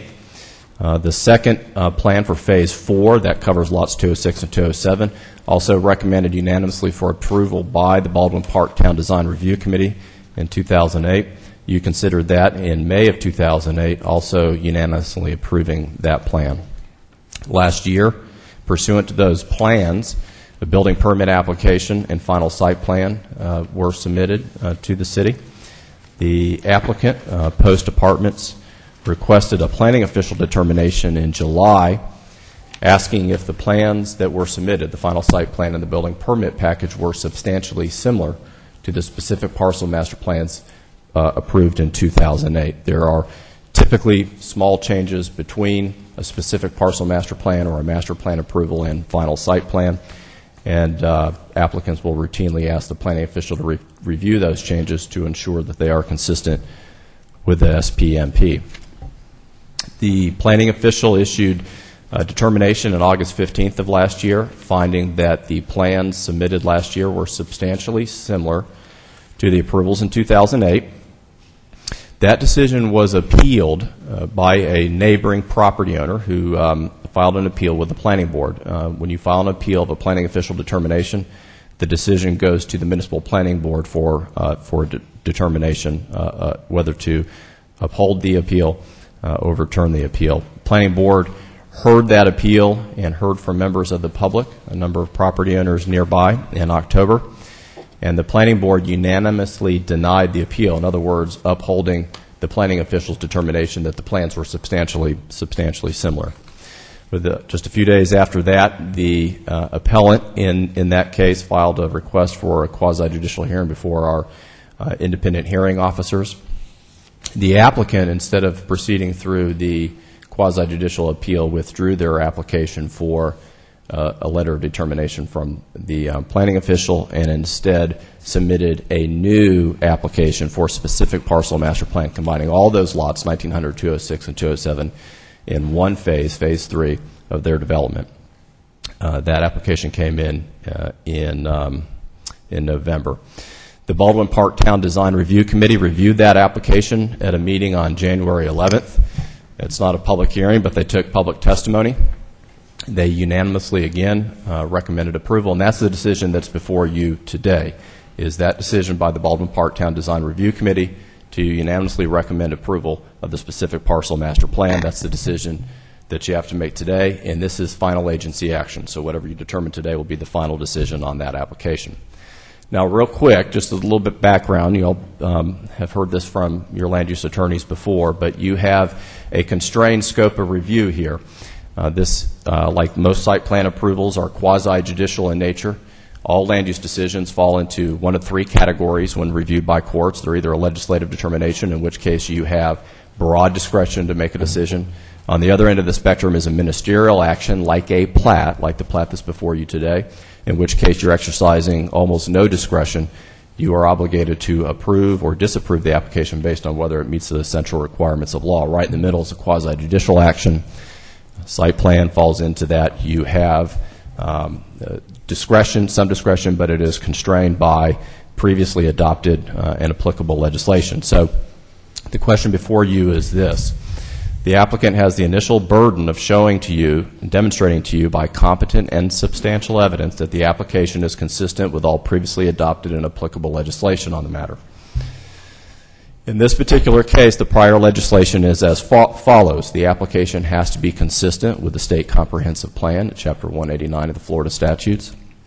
The plan has to be consistent with the East Central Florida Regional Policy Plan. That's just the Strategic Regional Policy Plan. And, of course, the plan also has to be consistent with the city's comprehensive plan. We call that the Growth Management Plan, the city's land development regulations codified in the Land Development Code. And then most importantly and most relevant is the Baldwin Park PD, or Plan Development Zoning District Ordinance, which was adopted back in 1998. On top of that, within the Baldwin Park Plan Development, you also have neighborhood plans. There are two relevant neighborhood plans to this application. One is the West Side Neighborhood Master Plan. That applies to the parcels 206 and 207, and then the Lake Susanna Neighborhood Master Plan that applies to Lot 1900. This is small type. I'm sorry about that. You probably can't read it all, but this is all the previous approvals that have been adopted for this particular proposal, starting with the PD ordinance in 1998 and going right up to the issuance of Department of Environmental Protection water permits in fall of last year. When you make a decision on a quasi-judicial application, you have to make that decision based on those pieces of legislation that have already been adopted and apply those rules and no others. There are a few things that you may not consider if you want your decision, whatever that decision is, either approval or denial, to withstand review in a circuit court. After you make the decision today, whichever party, whichever side is unhappy with the decision, they may file a petition in the circuit court reviewing your decision. And the thing that the court will look at is to make sure that you did not consider anything that is outside the scope of those prior legislative actions of yours. One of the things that you may not consider, for example, is school capacity. As all of us know, there are 3 schools that serve this site. One of them is Audubon Park Elementary School. Audubon Park Elementary School is over capacity. You cannot consider that, however, because in this particular case, the residential entitlements on this piece of property are already vested, which means that the property has already mitigated for those impacts. Baldwin Park mitigated for those impacts by dedicating 2 school sites, the Audubon Park Elementary School site, the current Audubon Park Elementary School site, and also the Glen Ridge Middle School site. On top of that, the applicant still has to pay impact fees for school capacity, but they are vested for the units that they are applying for today. Quick update: some of you have asked about Audubon Park Elementary School. As you know, it's over capacity. As you know, we have had a dispute with the school board on their use of that property. We believe that they are violating the terms of their specific parcel master plan and of the school donation agreement by putting new portables out on the site that have not been approved by the City of Orlando. Commissioner Stewart and city staff went over to the school board a few weeks ago, expressed those concerns. The school board disagrees with us on our assertion that those new portables should not be there. We have tried working with the school board, working through that issue, and I believe at our next commission meeting, you'll be considering a memorandum of understanding between us and the school board that will require the school board to commit to a schedule for the removal of those extra portables, along with some mitigation in terms of enhanced landscaping. And just very quickly, the general plan is that the old Audubon Park Elementary School will eventually be rebuilt to be the new Audubon Park Elementary School, and the Baldwin Park Elementary School will go back to being serving the area that it was intended to serve, which is just Baldwin Park. That'll be a few years off. The old Audubon Park Elementary School on Winter Park and Corinne is currently being used as a swing school, and what that means is that the school board is putting other schools on that site while they rehabilitate and redevelop other school sites. This year they're rehabilitating Princeton Elementary, next year Brookshire Elementary, and then the year after that Lake Silver. After they're complete with that, they will rebuild the old Audubon Park Elementary School. Another thing that we're advising you not to consider when you pass judgment on this site plan is the manner of ownership. The developer in this particular case is an apartment developer. They rent units once they build them. Our comprehensive plan and our land development code is typically silent on the manner of ownership. We do not discriminate against rental units as opposed to ownership units. We instead define units based on whether they are multifamily or single family. Multifamily including duplexes, triplexes, and any other attached dwelling units. The Baldwin Park PD defines multifamily and single family a little bit differently. It refers to multifamily as attached units, meaning that they're a unit that is attached somewhere. There's not a yard completely surrounding the unit. So a duplex would be an attached unit. Townhouses would be attached units, and condos would be attached units. Single-family units are called detached units. Now, despite that general rule, there is, I think, an unfortunate statement that was placed in the Plan Development Ordinance, the Plan Development Application and Plan Development Ordinance back in 1997. Section 3.18, under the general notes, it says that under a heading called Residential Ownership Mix, it says that the development of residential use shall be designed to produce an initial residential ownership minimum of 60% owner-occupied units. And we have received a lot of comment about that and a lot of questions about what that means. As a very general rule, local governments are allowed to adopt general policies encouraging home ownership. But courts have historically been very skeptical of attempts by local governments to regulate multifamily development based on the identity of the person who is going to occupy it, the identity of the person being either an owner-occupant or a renter-occupant. Those are usually, when courts review decisions made by local governments, they will typically throw out a decision if you base that decision primarily on the identity of the occupant. In addition to that, there are a number of Florida statutes that, while there's been no decision in any court interpreting it in this exact kind of context, that is generally viewed by land use lawyers as prohibiting land development regulations that have any reference to how the development is owned, whether it be a condo or a corporate renter. As a general rule, you can only make a decision on a multifamily development like this if the decision that you make is substantially related to land use impacts. Well, there's no predicate in our comprehensive plan or land development regulations that finds that there are different land use impacts created by renters as opposed to people who own. So if you take the constellation of normal land use decisions, the land use impacts that you try to mitigate in a zoning code, noise, trips, density, intensity, and so on, we have never produced any research or any findings that suggest that any of those traditional land use impacts are different based on someone's renting or owning status. So again, site-specific discrimination against renters is almost always unlawful. In addition to that, we as a city have no way of tracking whether a particular unit is owner-occupied or occupied by a renter. We have an idea of how they are initially utilized, either as a rental or as owner-occupied, but we have no way of actually tracking that down to the site level. For example, you can have a townhome in Baldwin Park that is owned in fee simple, but is rented to somebody, and the City of Orlando would have no way of knowing that.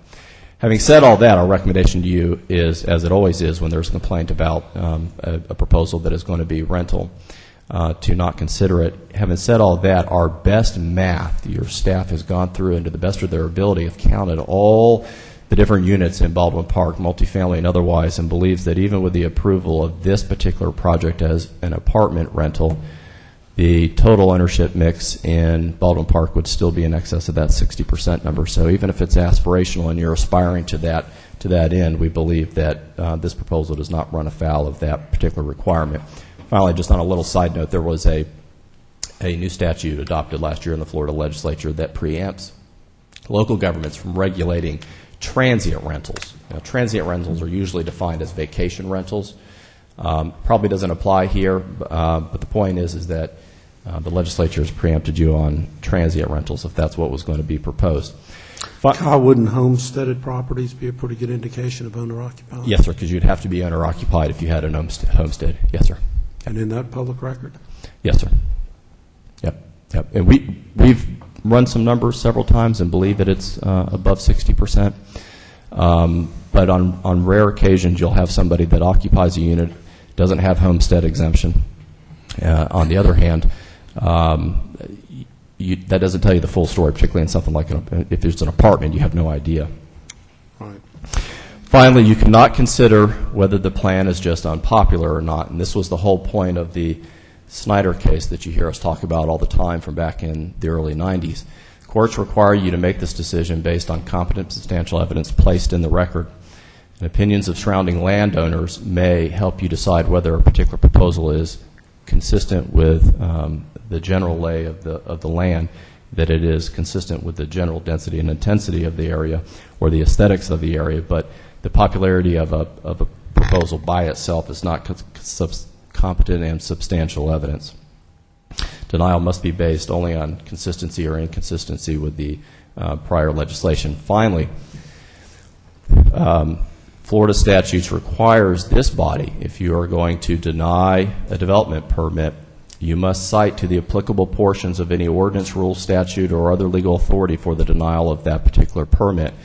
Staff normally goes through and reviews these proposals and recommends to you reasons for denial if they are going to recommend denial. In this particular case, staff is recommending approval, and so we have not provided those reasons for denial to you. So if you choose to deny the application, you must state with specificity what ordinance, rule, statute, or other legal authority is the reason for the denial. Now, all that is not to say that you may not deny the project today. You simply have to do it for the right reasons, so that if a reviewing court is looking at your decision today and wondering what the decision was based on, they have a way of telling whether you did it for the right reasons or not. The final subdivision plat is the other application before you. Plat decisions are ministerial in nature. It means you're exercising almost no discretionary authority. If the plat meets the statutory and ordinance requirements, you are obligated by law to approve that plat. This plat is required before a building permit is pulled, but by itself does not authorize the development of the proposal that's before you. Quick overview of the rules of procedure. You'll have your interim planning manager, Paul Lewis, come up in just a moment and give you his staff report that he gave to the Baldwin Park Town Design Review Committee. In a quasi-judicial action, the applicant has the initial burden of proof, so tradition states that you have the applicant come up first and give his or her pitch to you. Our code gives 5 minutes for everybody who comes up, 5 minutes to talk. The applicant may reserve some of that time for rebuttal if he or she would like. You then go on to public testimony, again 5 minutes. Mayor, you have the authority to shorten that or lengthen it at your discretion. You then close the public hearing and you can have questions for staff. At the very end, if you're moving approval, please do so based on staff's recommended conditions of approval that are laid out in the staff report for the SPMP. Okay, thank you. Any questions? Questions? Yeah. Okay, Paul, you want to come up and give the staff report? And anybody from the public that intends on testifying, if you could go ahead and fill out a speaker form and turn it into the clerk. Thank you, Mr. Mayor and Commissioners. Again, my name is Paul Lewis, and I'm the Interim Chief Planning Manager for the City of Orlando. And as Kyle mentioned, on January 11th, the Baldwin Park Town Design Review Committee reviewed an application by PBP Apartments, LLC, for approval of an amendment to the previously approved Specific Parcel Master Plan, or SPMP, for a 410 dwelling unit apartment development within Baldwin Park. Baldwin Park is designated urban village on the official future land use map and zoned PD. The map on the left shows the boundary of the entire Baldwin Park PD, while the maps on the right show the future land use designation of urban village and zoning for the specific properties we're considering today. The Post Lake project was originally approved by the Baldwin Park Town Design Review Committee in March and April of 2008. With City Council approval taking place in April and May of 2008.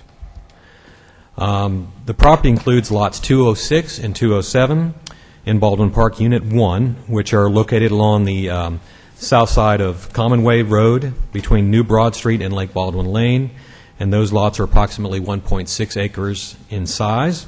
And the remainder of the property, which is known as Lot 1900, is located along the east side of Lake Baldwin Lane in Baldwin Park Unit 8B, between Meeting Place and Fox Street. And this portion of the site is approximately 11.8 acres in size. The entire project area together is approximately 13.5 acres. And here's an oblique aerial of the entire subject site with street names shown on here. You can see Lake Susanna off on the bottom right-hand corner. And here's a close-up aerial of lots 206 and 207. Surrounding land uses around lots 206 and 207 include townhomes to the north across Commonweigh Road, a mixture of single-family and townhomes to the south and west, and vacant lot 1900 to the east across Lake Baldwin Lane. Surrounding land uses around lot 1900 include a mixture of single-family homes and townhomes to the north, west, and southwest, office uses and retention ponds to the south, and parkland, bike trail, and Lake Susanna to the east. Across Lake Susanna, there are single-family homes in unincorporated Orange County. In reviewing the proposed amendment to the previously approved SPMPs, we compared the proposal to the key development principles of the Baldwin Park PD, specifically the preservation, celebration, and protection of lakes and other natural features in order to establish a neighborhood identity and a sense of place, a balanced transportation system that provides freedom of choice with a special emphasis on walkability, and a rich mix of land uses and residential densities that support a variety of lifestyle choices, including attached and detached housing, multifamily and single-family homes. The Baldwin Park PD encourages a broad variety of housing types, with most homes being located within a 5-minute walk of a neighborhood green, a square, or a civic use. The applicant's proposed amendment to the previously approved Post Lake at Baldwin Park project clearly fits within the overall design concept of the Baldwin Park PD. The site is adjacent to the Baldwin Park Village Center, which is the community's hub and principal gathering place. The Village Center is within a comfortable 10-minute walk of most neighborhoods in Baldwin Park and an easy 3 to 5-minute walk from the subject site. And this development pattern was specifically chosen to promote the goal of a walkable community. The Post Lake at Baldwin Park Phase 3 project conforms to and complements the environmental, transportation, and development pattern composition of mixed principles in the PD. And the project respects the importance of Lake Susanna and the Katy Way Bike Pedestrian Trail extension as public realm. The site plan fully integrates the multifamily project into the already established transportation network, giving particular emphasis to the pedestrian network. And finally, the multifamily project will help to ensure a continued diversity of residential choice within the PD.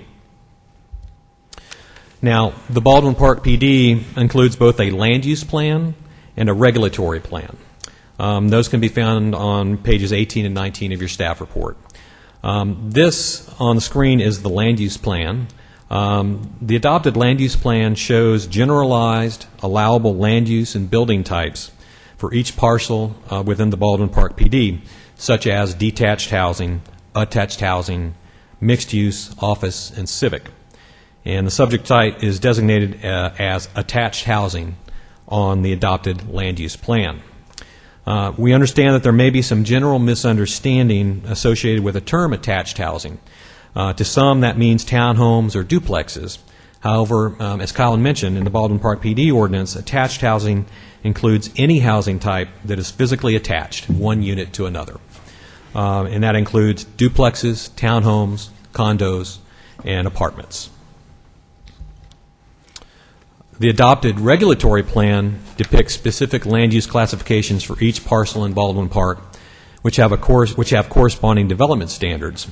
The entire subject site is designated neighborhood general on the regulatory plan. Lot 1900 along Lake Susanna also has the neighborhood general / campus district overlay, and the specific development standards for those are shown on page 5 of your staff report.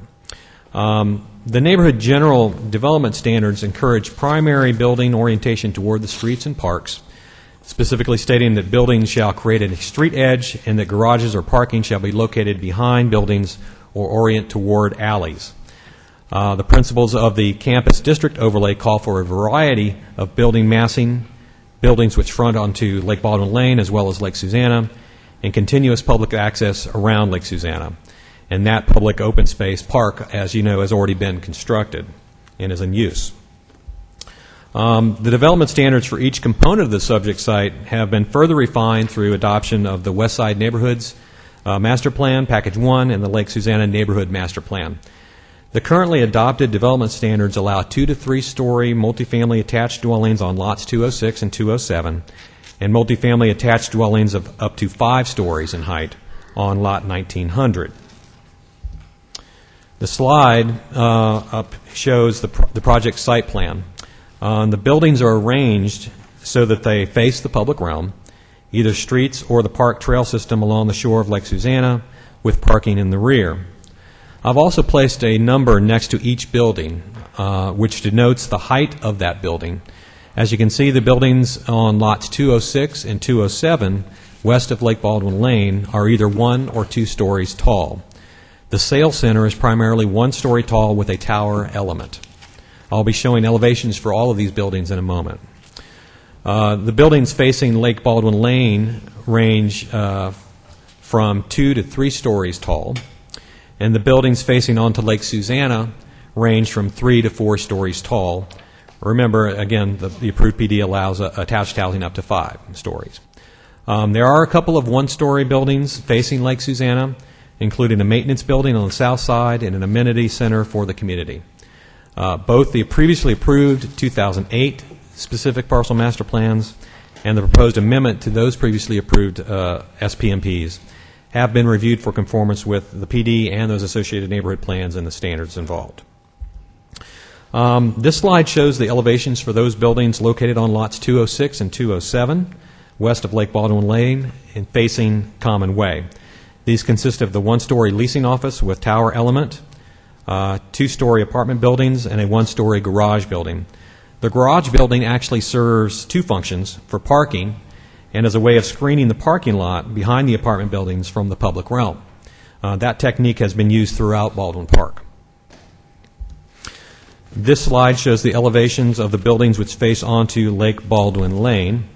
As you can see, they include 2- and 3-story buildings.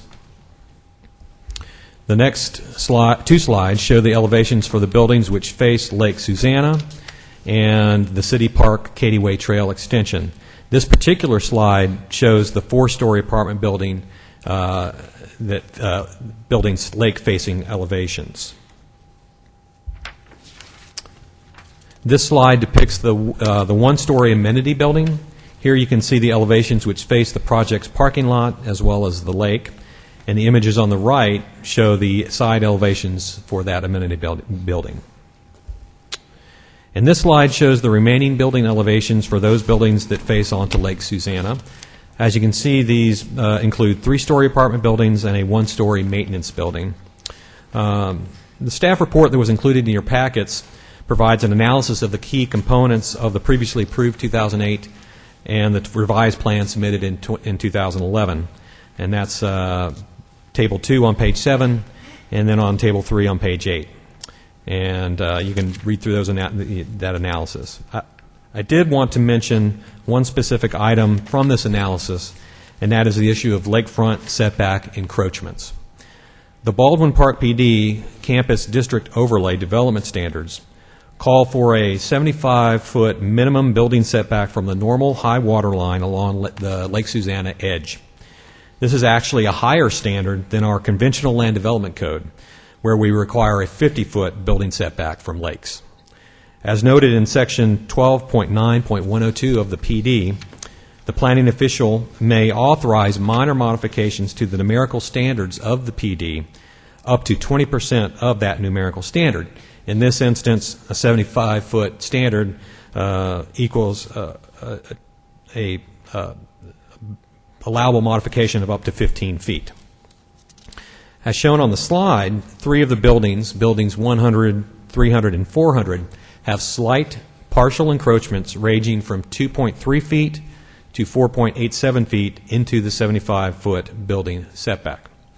This encroachment, or the encroachments resulted where the setback for a meandering lake edge crosses the straight edge of a building. The largest encroachments for buildings 100, 300, and 400, again, are 2.3 feet, 4.87 feet, and 3.56 feet, which represents a 3%, 6.5%, and 4.8% modification from standard, respectively.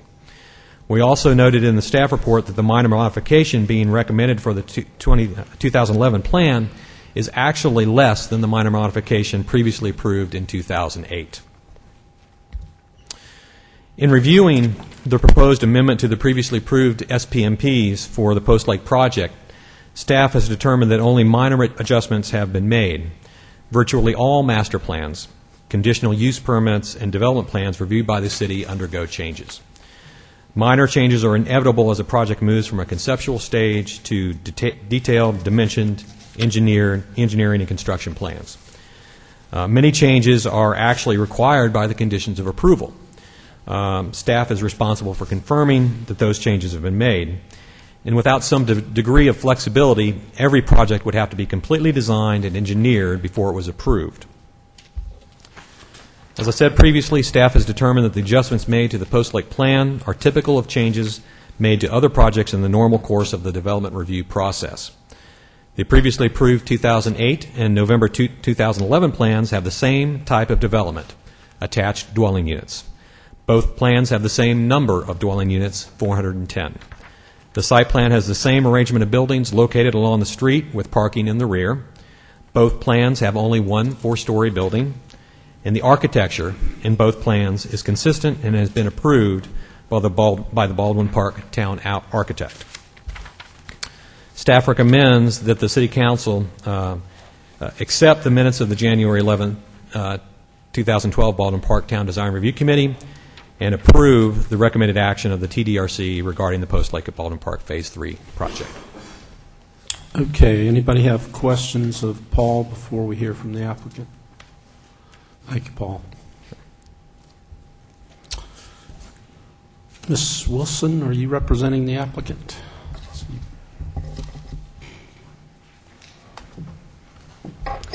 Good afternoon, Mayor and Commissioners. Rebecca Wilson with Lowndes, Drostick, Doster, Cantor, and Reed, 215 North Eola Drive, here on behalf of Post Apartments.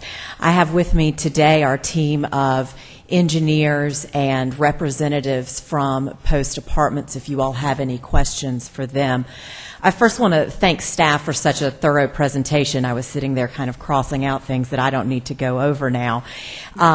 I appreciate the city attorney pointing out the procedural standard of review that we're in, and for Mr. Lewis going through in depth those items that we have spent now several years working with staff to show how this special parcel master plan is in compliance with all of the city standards.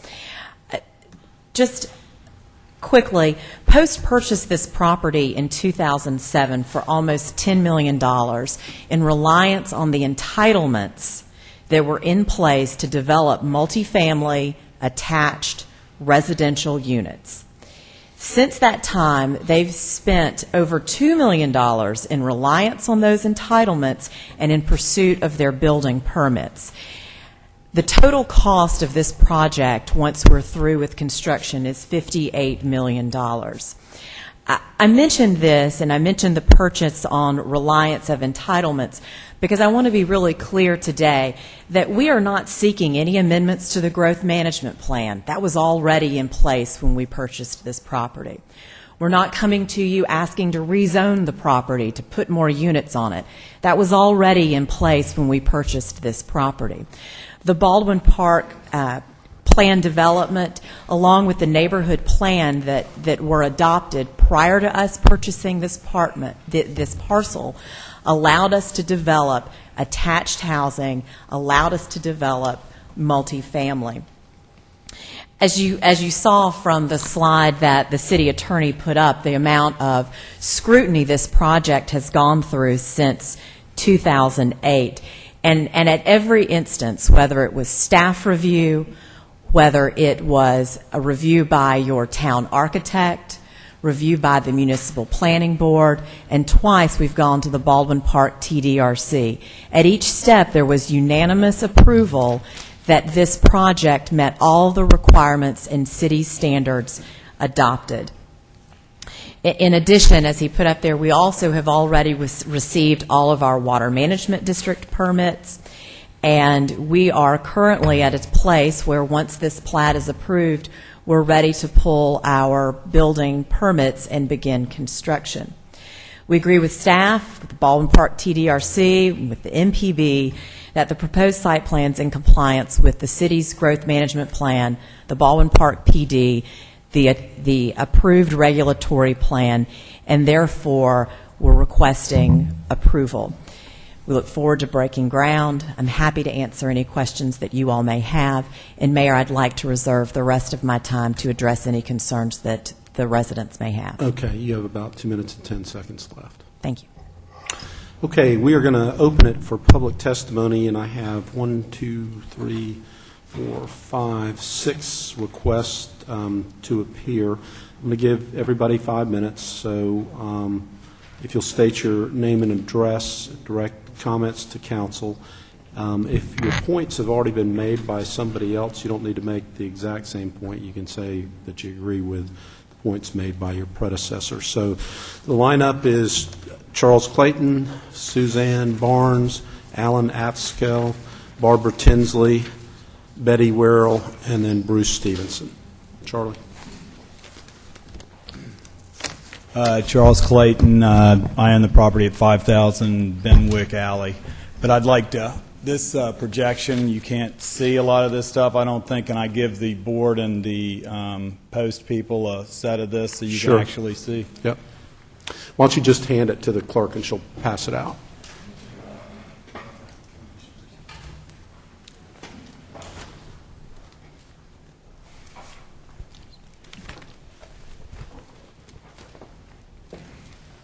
You know, stop the clock while he's passing his info out.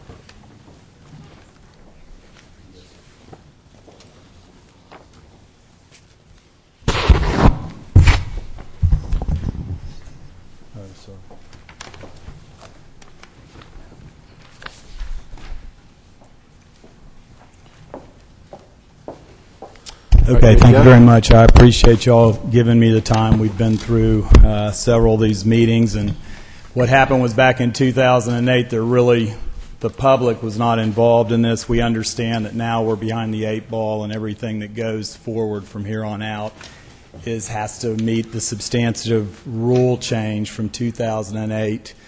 And so basically, looking at some of the conditions of the approval from 2008, there was a requirement to have a strong relationship with the lake. All the homes that were found on Benwick Alley, Foss Avenue that abut this same lake, Lake Susanna, have a strong relationship to the lake. If you look at the design review criterion, I'm sorry that thing's kind of a mess, but I'll try to keep up with it. The image you see there is what had to take place on the Benwick Alley properties that are just to the east of this property. And then on Foss Street, the residential properties that are on Lake Susanna also had to abide by this rule of a strong lake facing.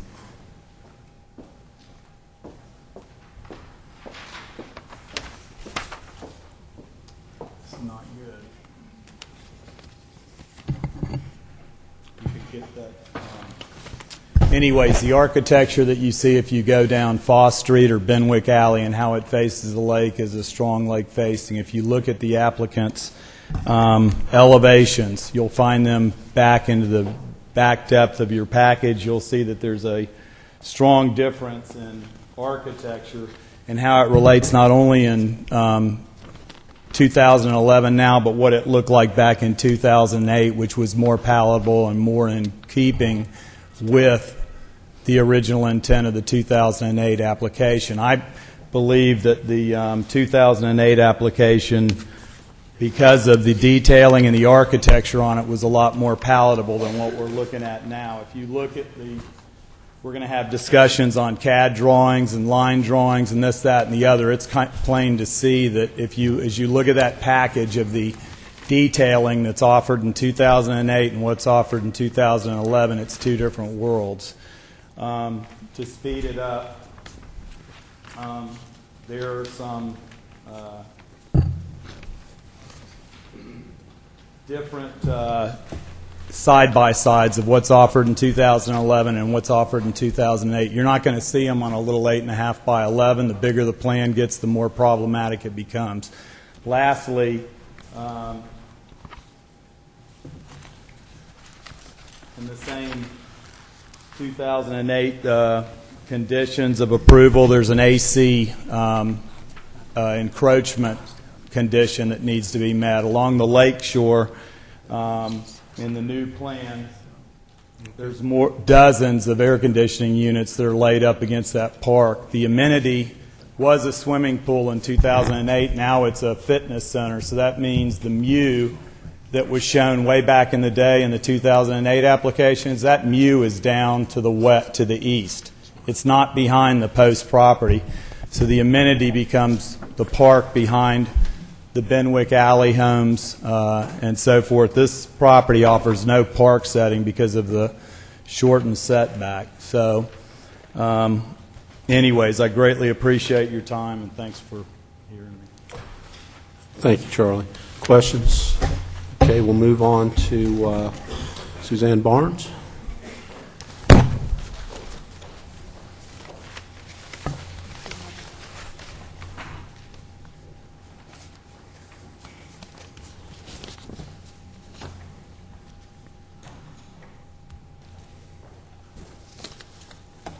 Hi, I'm Suzanne Barnes, architect, live at 1640 Foss Avenue, and I am going to just hit a couple of the most egregious things that are inconsistent with the growth management plan, the PD, and the Lake Susanna master plan. Each one of these is sufficient enough for you to stop this project. This project is a train wreck for Orlando. Instead of this being like Celebration, that it was intended to be like, and a mixed-use project, this is a rental project. It is getting close to 33% rentals. If you count the garage apartments that are over the units, that rentals that were built with all the homes, there's probably 400 to 700 garage apartments that weren't ever counted in that 60% initial ownership. Additionally, I'd like to just go through what the egregious things that are happening. Time sharing, no time sharing in Baldwin Park, and that is written in our covenants, deeds, and restrictions on page 4. And if you will Google, you can, anyone, there's a link here, but you can Google Marriott Executive Stays, which is operated by the same section of Marriott as their timeshares. They are operating homes, townhomes, and apartment complexes right now in Baldwin Park. So we've already seen a huge, as was printed by the media yesterday, Mary Shanklin, a 21% reduction in our property taxes. And the city is going to gain more by single-family homes being built here, the 1,200 remaining lots. If they're single-family homes, you're going to get $17,000 in impact fees per unit. If they are apartments, you're only going to get $11,000. And we're still going to have the same number of kids and traffic coming through the community, but I'd rather see you hold to the homes than to the rentals. You'll get millions more dollars. Secondly, the front facade, Charlie already talked about. No leases less than 6 months. The Marriott Executive Stays are obviously less than 6 months. And no more than 2 tenants in 12 months. That's one of the rules in our covenants, deeds, and restrictions. So by adding more and more and more rental properties, we're just continuing to make our community a transient community. If you look at policy 2.4.4, it very specifically stipulates how the money that was going to be raised for Baldwin Park for our schools, roads, law enforcement, city government. It said if there were 3,600 units, then 2,100 had to be owned and 1,400 had to be rental. And it went all the way up to 4,400 units, which is our max. That is $69 million that Baldwin Park is putting into the city of Orlando's coffers. And there's a big difference between rentals and ownership units. $18,000 per single-family home, and there's only $11,000 per rental unit. We want you all to pay for the school. We want to be able to see the schools, the roads, law enforcement paid for, and we want to uphold our community in the mixed use that it was supposed to be. It was supposed to be mixed use, but where is the boutique hotel? It's mixed use, but where the downtown businesses are empty. Celebration is not experiencing this terrible problem, and that is because they didn't go high density. They have 4,900 acres instead of our 1,000 acres. And they have the same 10,000 residents that we have, but they planned their master plan such that they're evenly mixed use, evenly diversified throughout the community. Here we have just an onslaught of apartments that want to be built. 1,225 apartments are in the pipeline. This is the first one of the next 4 projects that they're going to come to ask you to build. And Baldwin Park needs to be evenly developed, not unevenly developed. I don't know how I'm doing on time, so. You've got about a minute. And 20 seconds. I will. Additionally, I do not feel that you all have been properly, when you get plans that are this small, you can't see what you're looking at.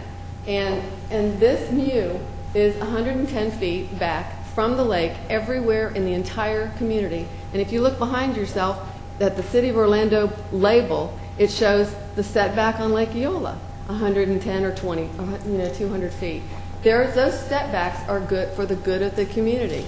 Now, all of a sudden, if you look at the plans that were actually submitted, and you look and you blow that up, that says 50 feet, 8 inches to the conservation land that is supposed to be public property.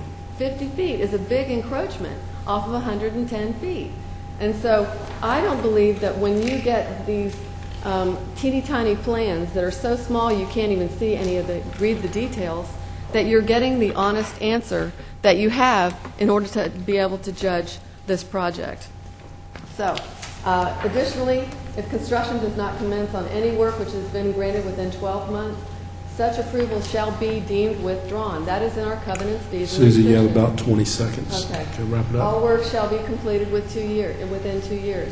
2008, that work didn't get completed in 2 years. It needs to go back for a PD amendment, and it needs to go back through to the community so that the community can vote as we were told we could do. Thank you very much. Thank you. Alan Axel, and then Barbara Tinsley.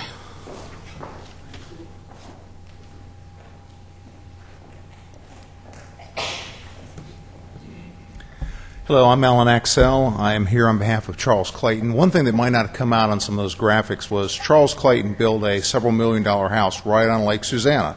He followed all the rules, faced his house toward this pretty lake, and literally right across the street from him now is going to be the back side of a 4-story apartment building.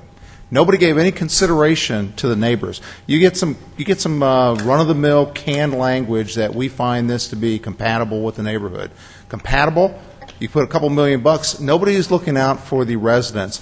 And I just want to make a little comment here about when I came into this trying to find out, we have no indexing system whatsoever for Baldwin Park. You buy a house there, you're just given, here are your deed, here's your restrictions. You don't have a clue what exists there. It was like pulling teeth to try to find out what the amendments are, what everything is called to get up to speed on this. So let's just take it from where we're at now. We have a 2011 amendment. I'm a lawyer. It's an amendment. An amendment reopens what's gone before. It's not a new application for development. They're trying to hang on the 2008 permits. Well, as soon as they open up the 2008 permits, we've got a law here. Let's see. Do I have it? Nope. How do we get under here? Good. Okay, I underlined the important part of it. It says at the time of application, the parcels must be under single ownership. As soon as they open it up, you're going to give it a new approval. That's going to happen. What that does is open the door to the fact that in 2007, 3 different entities bought 4 parcels. 2006, 2007 are separate parcels. What we call Lot 1900 is actually 2 parcels. There was a deed to a property called the apartment land. There was another deed for land called condo land.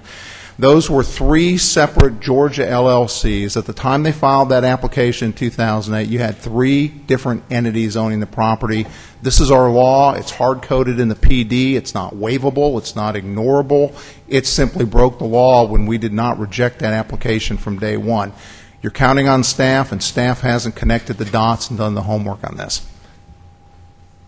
Now we're asking to amend this to just Pardon me, would you put that back up exactly like you had it, please? Yes. I hope I can. What you're looking at there, look at the bottom here, development No, site. fine, go back down. Back down. Look at section F that says, calls this detached housing. Is this for detached housing? No, I'm sorry, I meant up here. At the time of filing Oh, I know the what you're reading. application I'm talking for about your development. definitions. Is that definitions for all housing, or is that only for the definitions for the, Development site, any development, any improvement. you believe that's for any development site? Yep. Well, that's the definition. This is the PD. This has not been changed. It says at the time of filing the application must be under single ownership. Should have been rejected on day one. Nobody did any homework. Nobody checked it against a title. Other things that have come up, if they're going to amend this, it's not a new application just because it says it's 2011 33 or whatever it is. This is reopening the 2008 approvals, which they don't want to sit on because another part of our PDs, well, your Lake Susanna neighborhood amendments, you said that at the time of filing an application, they must show their elevations. They came in with a whole new scheme. Charles Clayton just showed you this is what they originally came in with in 2008, and they have just cheapened it to where you're looking at the back of a 4-story apartment. What does that give you? Balconies. What do you get on apartment balconies? He's got a couple $1 million house looking at somebody's grill, their bicycle, their beach chairs up there. That's what he's looking at. Now, that's also facing, from their point of view, it's facing a road, it's facing a lake, it's facing a city park. Katy Way is a city park. We've got the backside of an apartment building facing something when, in the PD, we said this is going to be a campus district overlay. It's going to look like Rollins College. That's hard-coded in the PD. It's going to have a Rollins theme. Buildings are going to be clustered around courtyards and green spaces. What do? They just circled the wagons around a parking lot, threw a little token garden over here and said, well, there's your clustering around gardens. They're supposed to be connected by walkways that are covered walkways. Doesn't exist anywhere. This is just a run-of-the-mill, plain vanilla, circle the buildings around the parking lot and call it Rollins College somehow. That's what's in the PD. It says that is what the theme is to be. There's no clustering of buildings. Also, they put the biggest building in the batch, 4 stories, and turn the backside toward the one guy that's got the most expensive house in the neighborhood, right across the street. So, staff, another little comment here. I see that there's no way to compete with those beautiful graphics. We're all taxpayers here. We're paying a whole lot of money for staff to generate tremendous reports and manpower to support and advocate pushing this thing through and why it should be approved for the applicant. They're talking a $58 million project. Let them pay for their own staff reports. Nobody's advocating the flip side for the residents. No, there's no staff report saying why this could have been done differently. 30 seconds. The only other thing I want to mention is on the plat, you have problems with the plat, why it shouldn't be approved. There is a park space that is missing. If you go back and look at your minutes and you look at your Lake Susanna approval, there were internal roads and there was actually an internal civic site, which when you replat it, all that is smoothed over. What's the developer get? He's now got roads he can build on. He's now got a civic site he can build on. And that was estimated by staff to be 3 acres of land. They've only made up 0.39 acres of that land. There is no track record of them making up the remaining 2.5 acres. In fact, the detail was to give us another 20, Okay, the that's city, your time, so if you'll just wrap it up. to give us another 25 feet parallel to Katy Way along the lake. That has just disappeared. The land has disappeared, and you have a legal problem because Post is now the owner, and Post only owns what Post owns. Post is not the entire developer that can say, over here by Blue Jacket Park, we'll give you another 2 acres. You got a real problem of who's going to come up with this extra land. So we should not approve this plat. We should not approve the master plan because they are not ready for approval. Thanks. Okay, thank you. Barbara Tinsley and then Betty Werrell.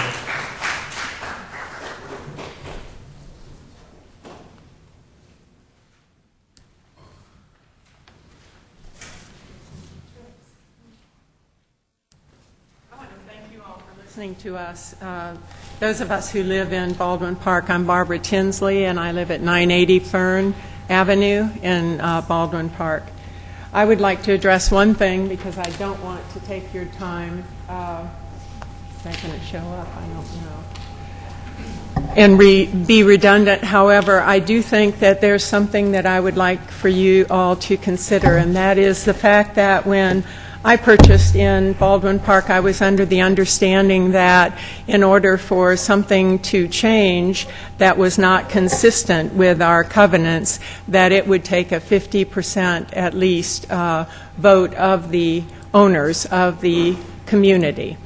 I'm finding out that this does not happen, cannot happen, and hasn't happened. And I'm told by those who were in Baldwin Park, which I was not, when this project came up, that no one was notified that this was going on and didn't have this opportunity. And that's why it looks like we're at the 11th hour. Where were all these people in 2008? It's because they didn't know what was happening.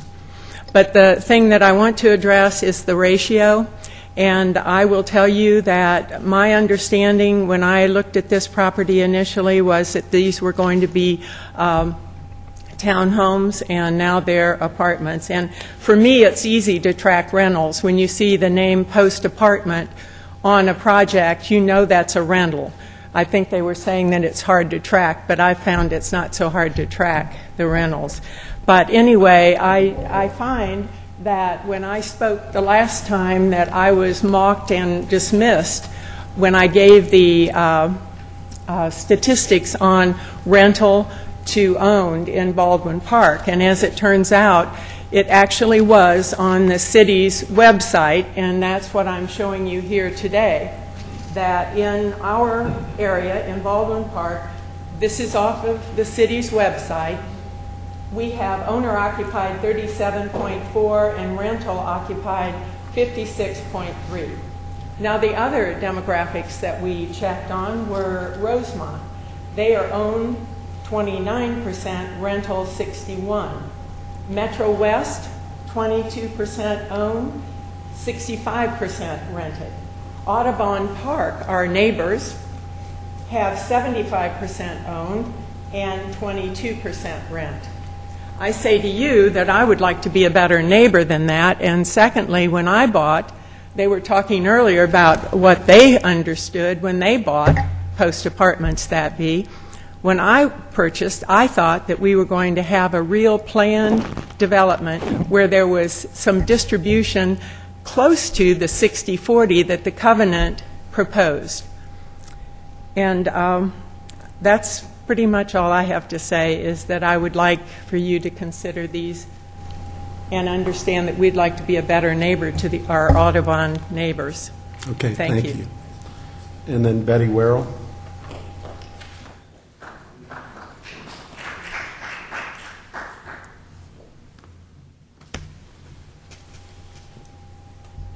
Thank you for letting us speak, and even though it might be a little bit late, but I have lived on Lake Susanna for over 60 years. And believe me, it is not the same. And the lake is dying. And it's because of all the drainage that's going into it from outside sources that we did not have before. You were talking about not having the vacation rentals. I happen to know of one family that vacation rentals all the time. They swap houses, and so it's going on over there. But the main thing that I want to say is that way back when John Classy was working for Baldwin Park, he told us that they could not build the houses that they wanted on the property that's now being proposed because they didn't have enough room. And these houses were only the two-story condo apartments. And now they've got room for 410 apartments with up to 5 stories that they can have. And that is not what we as owners most of the houses on Lake Susanna that are unincorporated are privately owned, and we don't want to look at 5-story houses that are all crammed together, and the traffic is going to be unreal. So I think that if you don't have time now, before you make a decision, you need to come out and look at what we're talking about. I can stand here all day and say, well, it's not this and it's not that, but you don't really know until you come out and see. And I know Robert's been out in our area, and but we have needs too. And our lake is. I used to have a seawall. I don't have a seawall anymore. I used to be 75 foot back from the lake, and the water has come up so much that I've lost 3 feet of my property in the front of my house because of the high water. So it's not just one thing that we're worried about, but you've got to take into consideration, it's not just whether certain people get a job, but we've got to think about the people that have been there for a long time also, and the people that have got homes there that they don't want to look at the back side of an apartment. So thank you very much. Thank you, ma'am. Bruce Stevenson.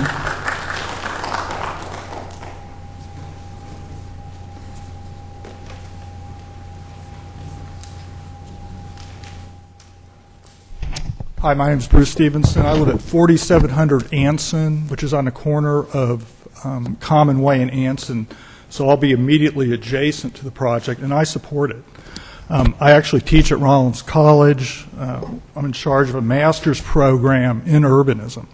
And one of the great things I think the city should be respectful of is the work of your staff in creating Baldwin Park, which is a national model, a national model of mixed-use development. And when I bought into Baldwin Park, I moved out of Winter Park for the very reason that Winter Park did not want urbanism. And if I was going to get urbanism, I needed to move to Baldwin Park. And when I bought into Baldwin Park, I studied the plan. My students study the plan. And Baldwin Park is an amazing example. In fact, I think if you compared the plan of Celebration to Baldwin Park is the next step up. And if you'd like to make that comparison, we have a website, www.rollins.edu/greenspaces, where we've done this type of research. Number two, if you saw the Sentinel yesterday, you saw Baldwin Park as the type of place people want to invest in because it has walkable urbanism. And walkable urbanism isn't just single-family homes. It's a mix of homes. And one of the key points to make the urbanism viable is having enough citizens and consumers to make the downtown work. Baldwin Park was projected for a population of 10 or 12,000 people, and it's going to need that many people to work. And the reason we have such great green spaces is the number of people that's projected to live there. If you want to have fewer people, you're going to have less green space. And I would suggest if you don't like that, you can go across the street to the subdivision in Winter Park that, it's escaping my, Windsong, that has plenty of private space and little public space. But the other thing I think is important is that Baldwin Park is a model, especially for quality landscapes, where the models that are put forth in restoring the native landscape is a model that needs to spread throughout the community. Finally, there is a pattern book which is adopted, like Celebration, that defines the architecture, that the architecture has to stay within that pattern book. And when you look at the modes of Baldwin Park between the urban code, the pattern book, it is a unique project, unlike almost any in Florida. And currently, when growth management has been slashed in Florida, there's a question of how are we going to do city planning in the future. And I would uphold that it's your staff doing detailed type of planning work, from everything from pattern books to urban codes, trying to integrate these difficult concepts into a harmonious and balanced community. That's the future of our state. And I don't think we should lose the ability to think to the future. Because if you look at the market right now, there's not a market for single-family homes. The market is in rental. And I'll make this last point in conclusion. Craig Utzler accompanied a class this summer to Portland, Oregon, where we looked at the Pearl District in Portland, which is a model for Creative Village. I happen to be an investor in the Pearl District, which doesn't allow a lot of rentals, but about 40%. The price of my rentals has gone up. The price of my property has gone down. The rental real estate market is going to go up, especially in walkable urbanistic neighborhoods. And Baldwin Park is the place where investment's going to increase in the future. And you need to think, I think, not in a 5-year time frame, but a 10 or 15-year time frame. It took 100 years for Winter Park to become a community. It's going to take 25 to 50 years for Baldwin Park. But the key concept is you have the spaces, you need the urbanism. And I think Baldwin Park is much like Rollins. Every time we put a building up, the campus looks better. Thank you. Thank you. Okay, Becky, you're back up. You got 2 minutes and 10 seconds.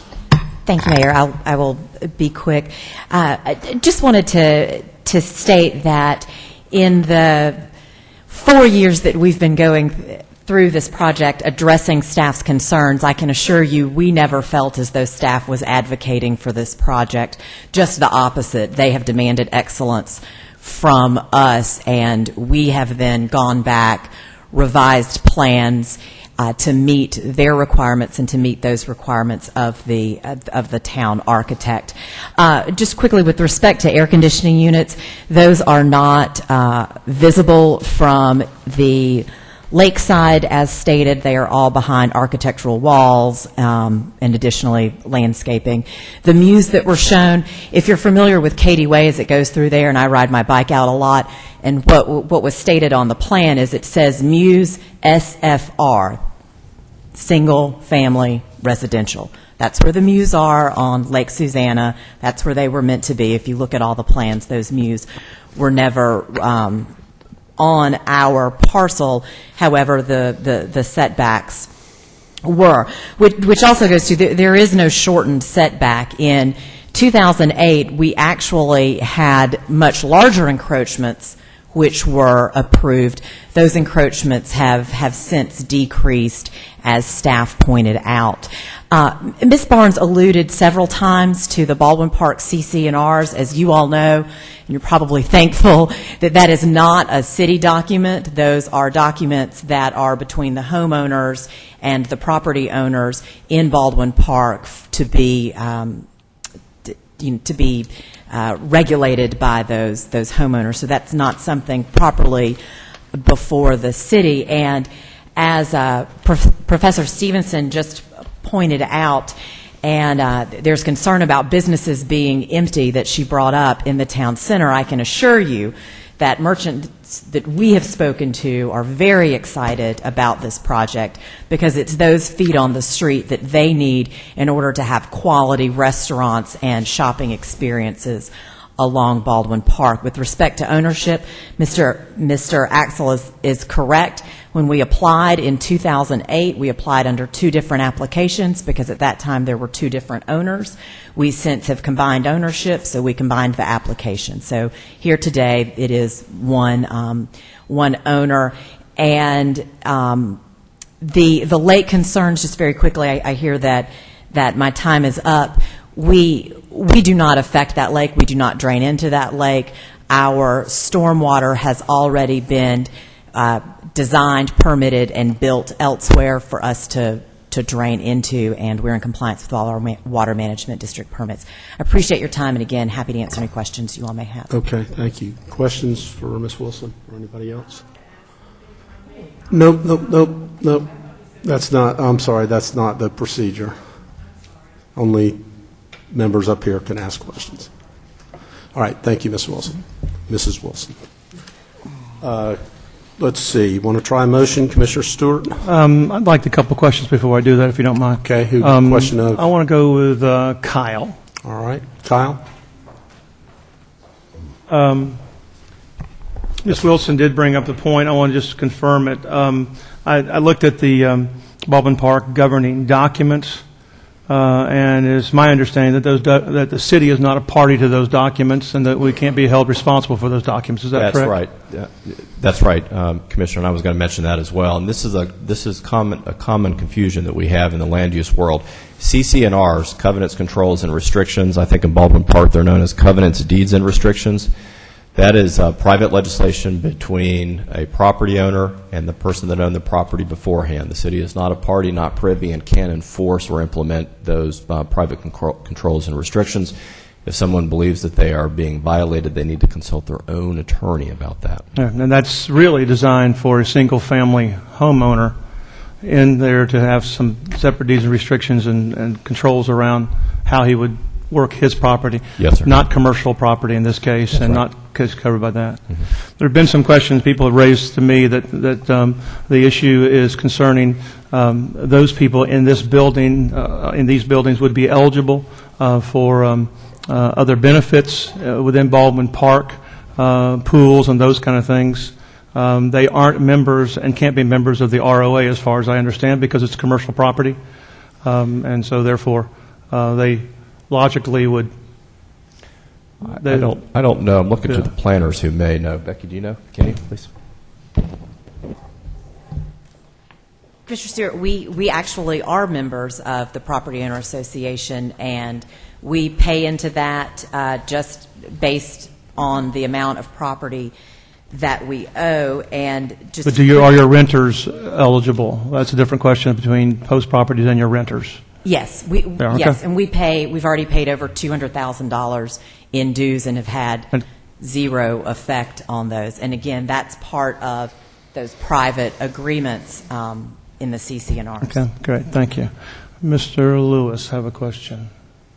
The figures that Ms. Tinsley brought up, I believe, actually are the 2000 census data that's currently on our computer. That is that correct? We do not have the current data from the census for Baldwin Park for 2010. Is that correct? That is correct. So the information we have there only represents, from 2000, I would just effectively say a handful of property owners that are there in 2000. And that information, I think, was published roughly in 2003, if I'm not mistaken. Is that correct? Correct. There are neighborhood profiles that appear on the city's website from the 2000 census. If you Can you look focus that just slightly? Yeah, this slide is up there right now. Up on the upper right hand, you're moving that way. There you go. There you go. Those are the numbers that Ms. Tinsley is referring to. Total housing units, 181. That's So we had how many were in 181 place units, of which 56% were owner-occupied in the year 2000. Correct. And I believe that's basically was that unit that was right in the entrance, The right center across gate. from the sales center. Is that correct? That's my In the year understanding 2000. Is that correct? All right, good. Thank you very much. That's all the questions I Anybody else have questions of Kyle or Paul or anybody else? All right, Commissioner. Okay, with that in mind, I'd like to go ahead and accept the staff recommendation that we accept the minutes of the January 11, 2012 Baldwin Park Town Design Review Committee and approve the recommendation of TDRC regarding the post properties and effectively agree with the TDRC in that it is substantially the same as the original 2008 project. If you're going to make that motion, why don't you go ahead and include the plat, the second item as well. Say again? Include both Oh, items. you want to do both, the plating? Yeah, well, then I'll go ahead and add the plating. That's okay, isn't it, Kyle? Yes, sir, as long as you can treat both of them the same. They're both approval, both Yeah, denial. then I'd also amend that to add the plating, hearing number 2, as along the same lines. Okay, motion by Commissioner Stewart to approve staff recommendation on both items, second by Commissioner Lineham. Discussion, Commissioner Diamond. Thank you, Mayor. I've listened to all the comments today, and I'm concerned about the fact that we've got a section of the Plan Development Ordinance that's been on the books for 15 years or so, and we're ignoring it. And I think that Kyle mentioned a Florida statute, 718507, that appears to deal with it possibly. I'm not so sure that it does. My concern about that is that that Florida statute's been on the books for 30 years. The Baldwin Park PD got approved about 15 years ago. So this has been around, and I think everybody's had an expectation that that would be the rule, that you would have that sort of requirement in there. And I think I'm very concerned about the idea of just sort of saying now that, well, we're not really going to pay attention to that rule because, number one, we think it might not be consistent with what Florida law says, and number two, the city doesn't really track that kind of thing. As far as the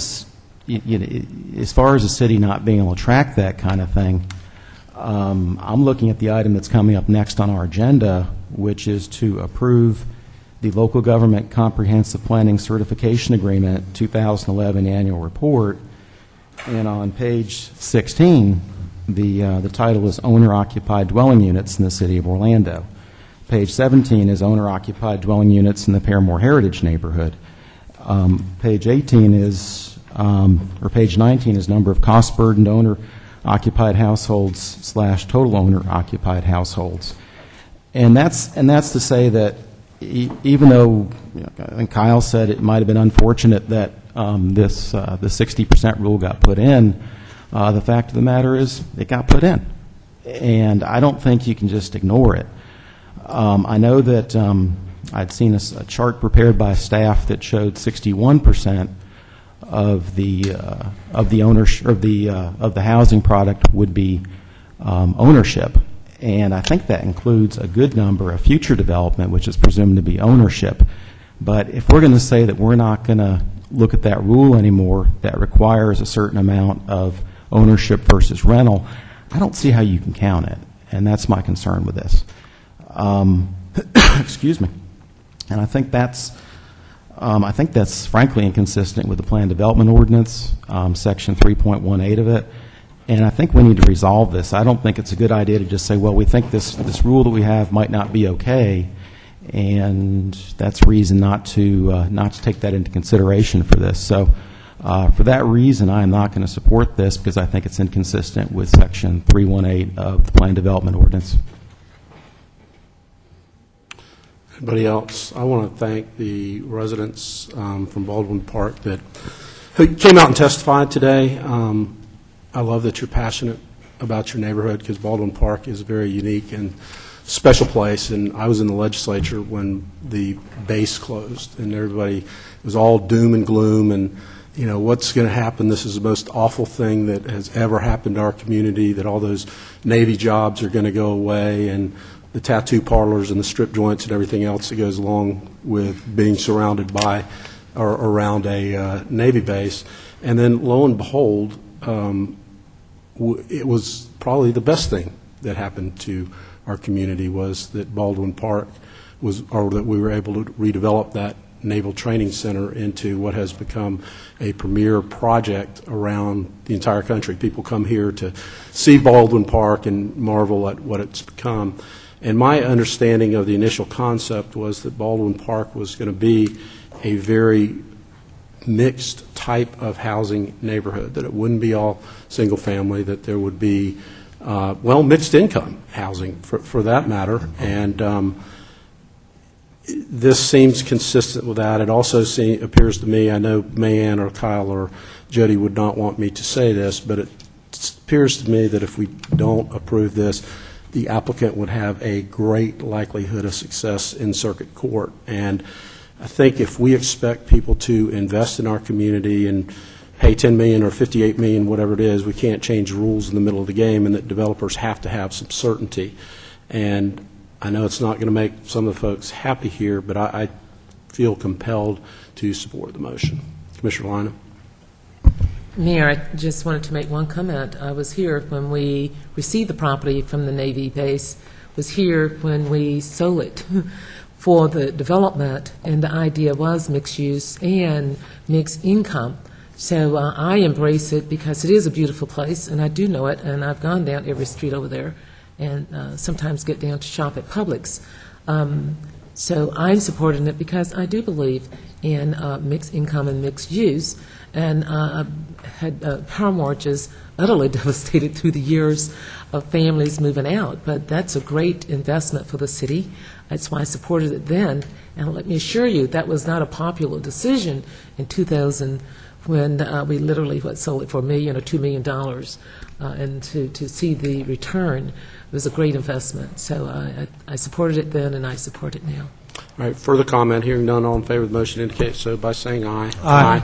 Those opposed? No. So it passes 5-1. Let's move on to, what are we going to move on to?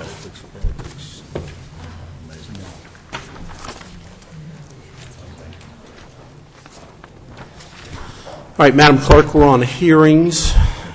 You want to go ahead and introduce that, please. This is a hearing to obtain public input concerning the City of Orlando Local Government Comprehensive Planning Certification Program. All right, so I will open this up for public input. Anyone from the public like to testify? All right, so we're not voting on this, right, Kyle? We're just taking public. We are voting, Kevin, or not voting?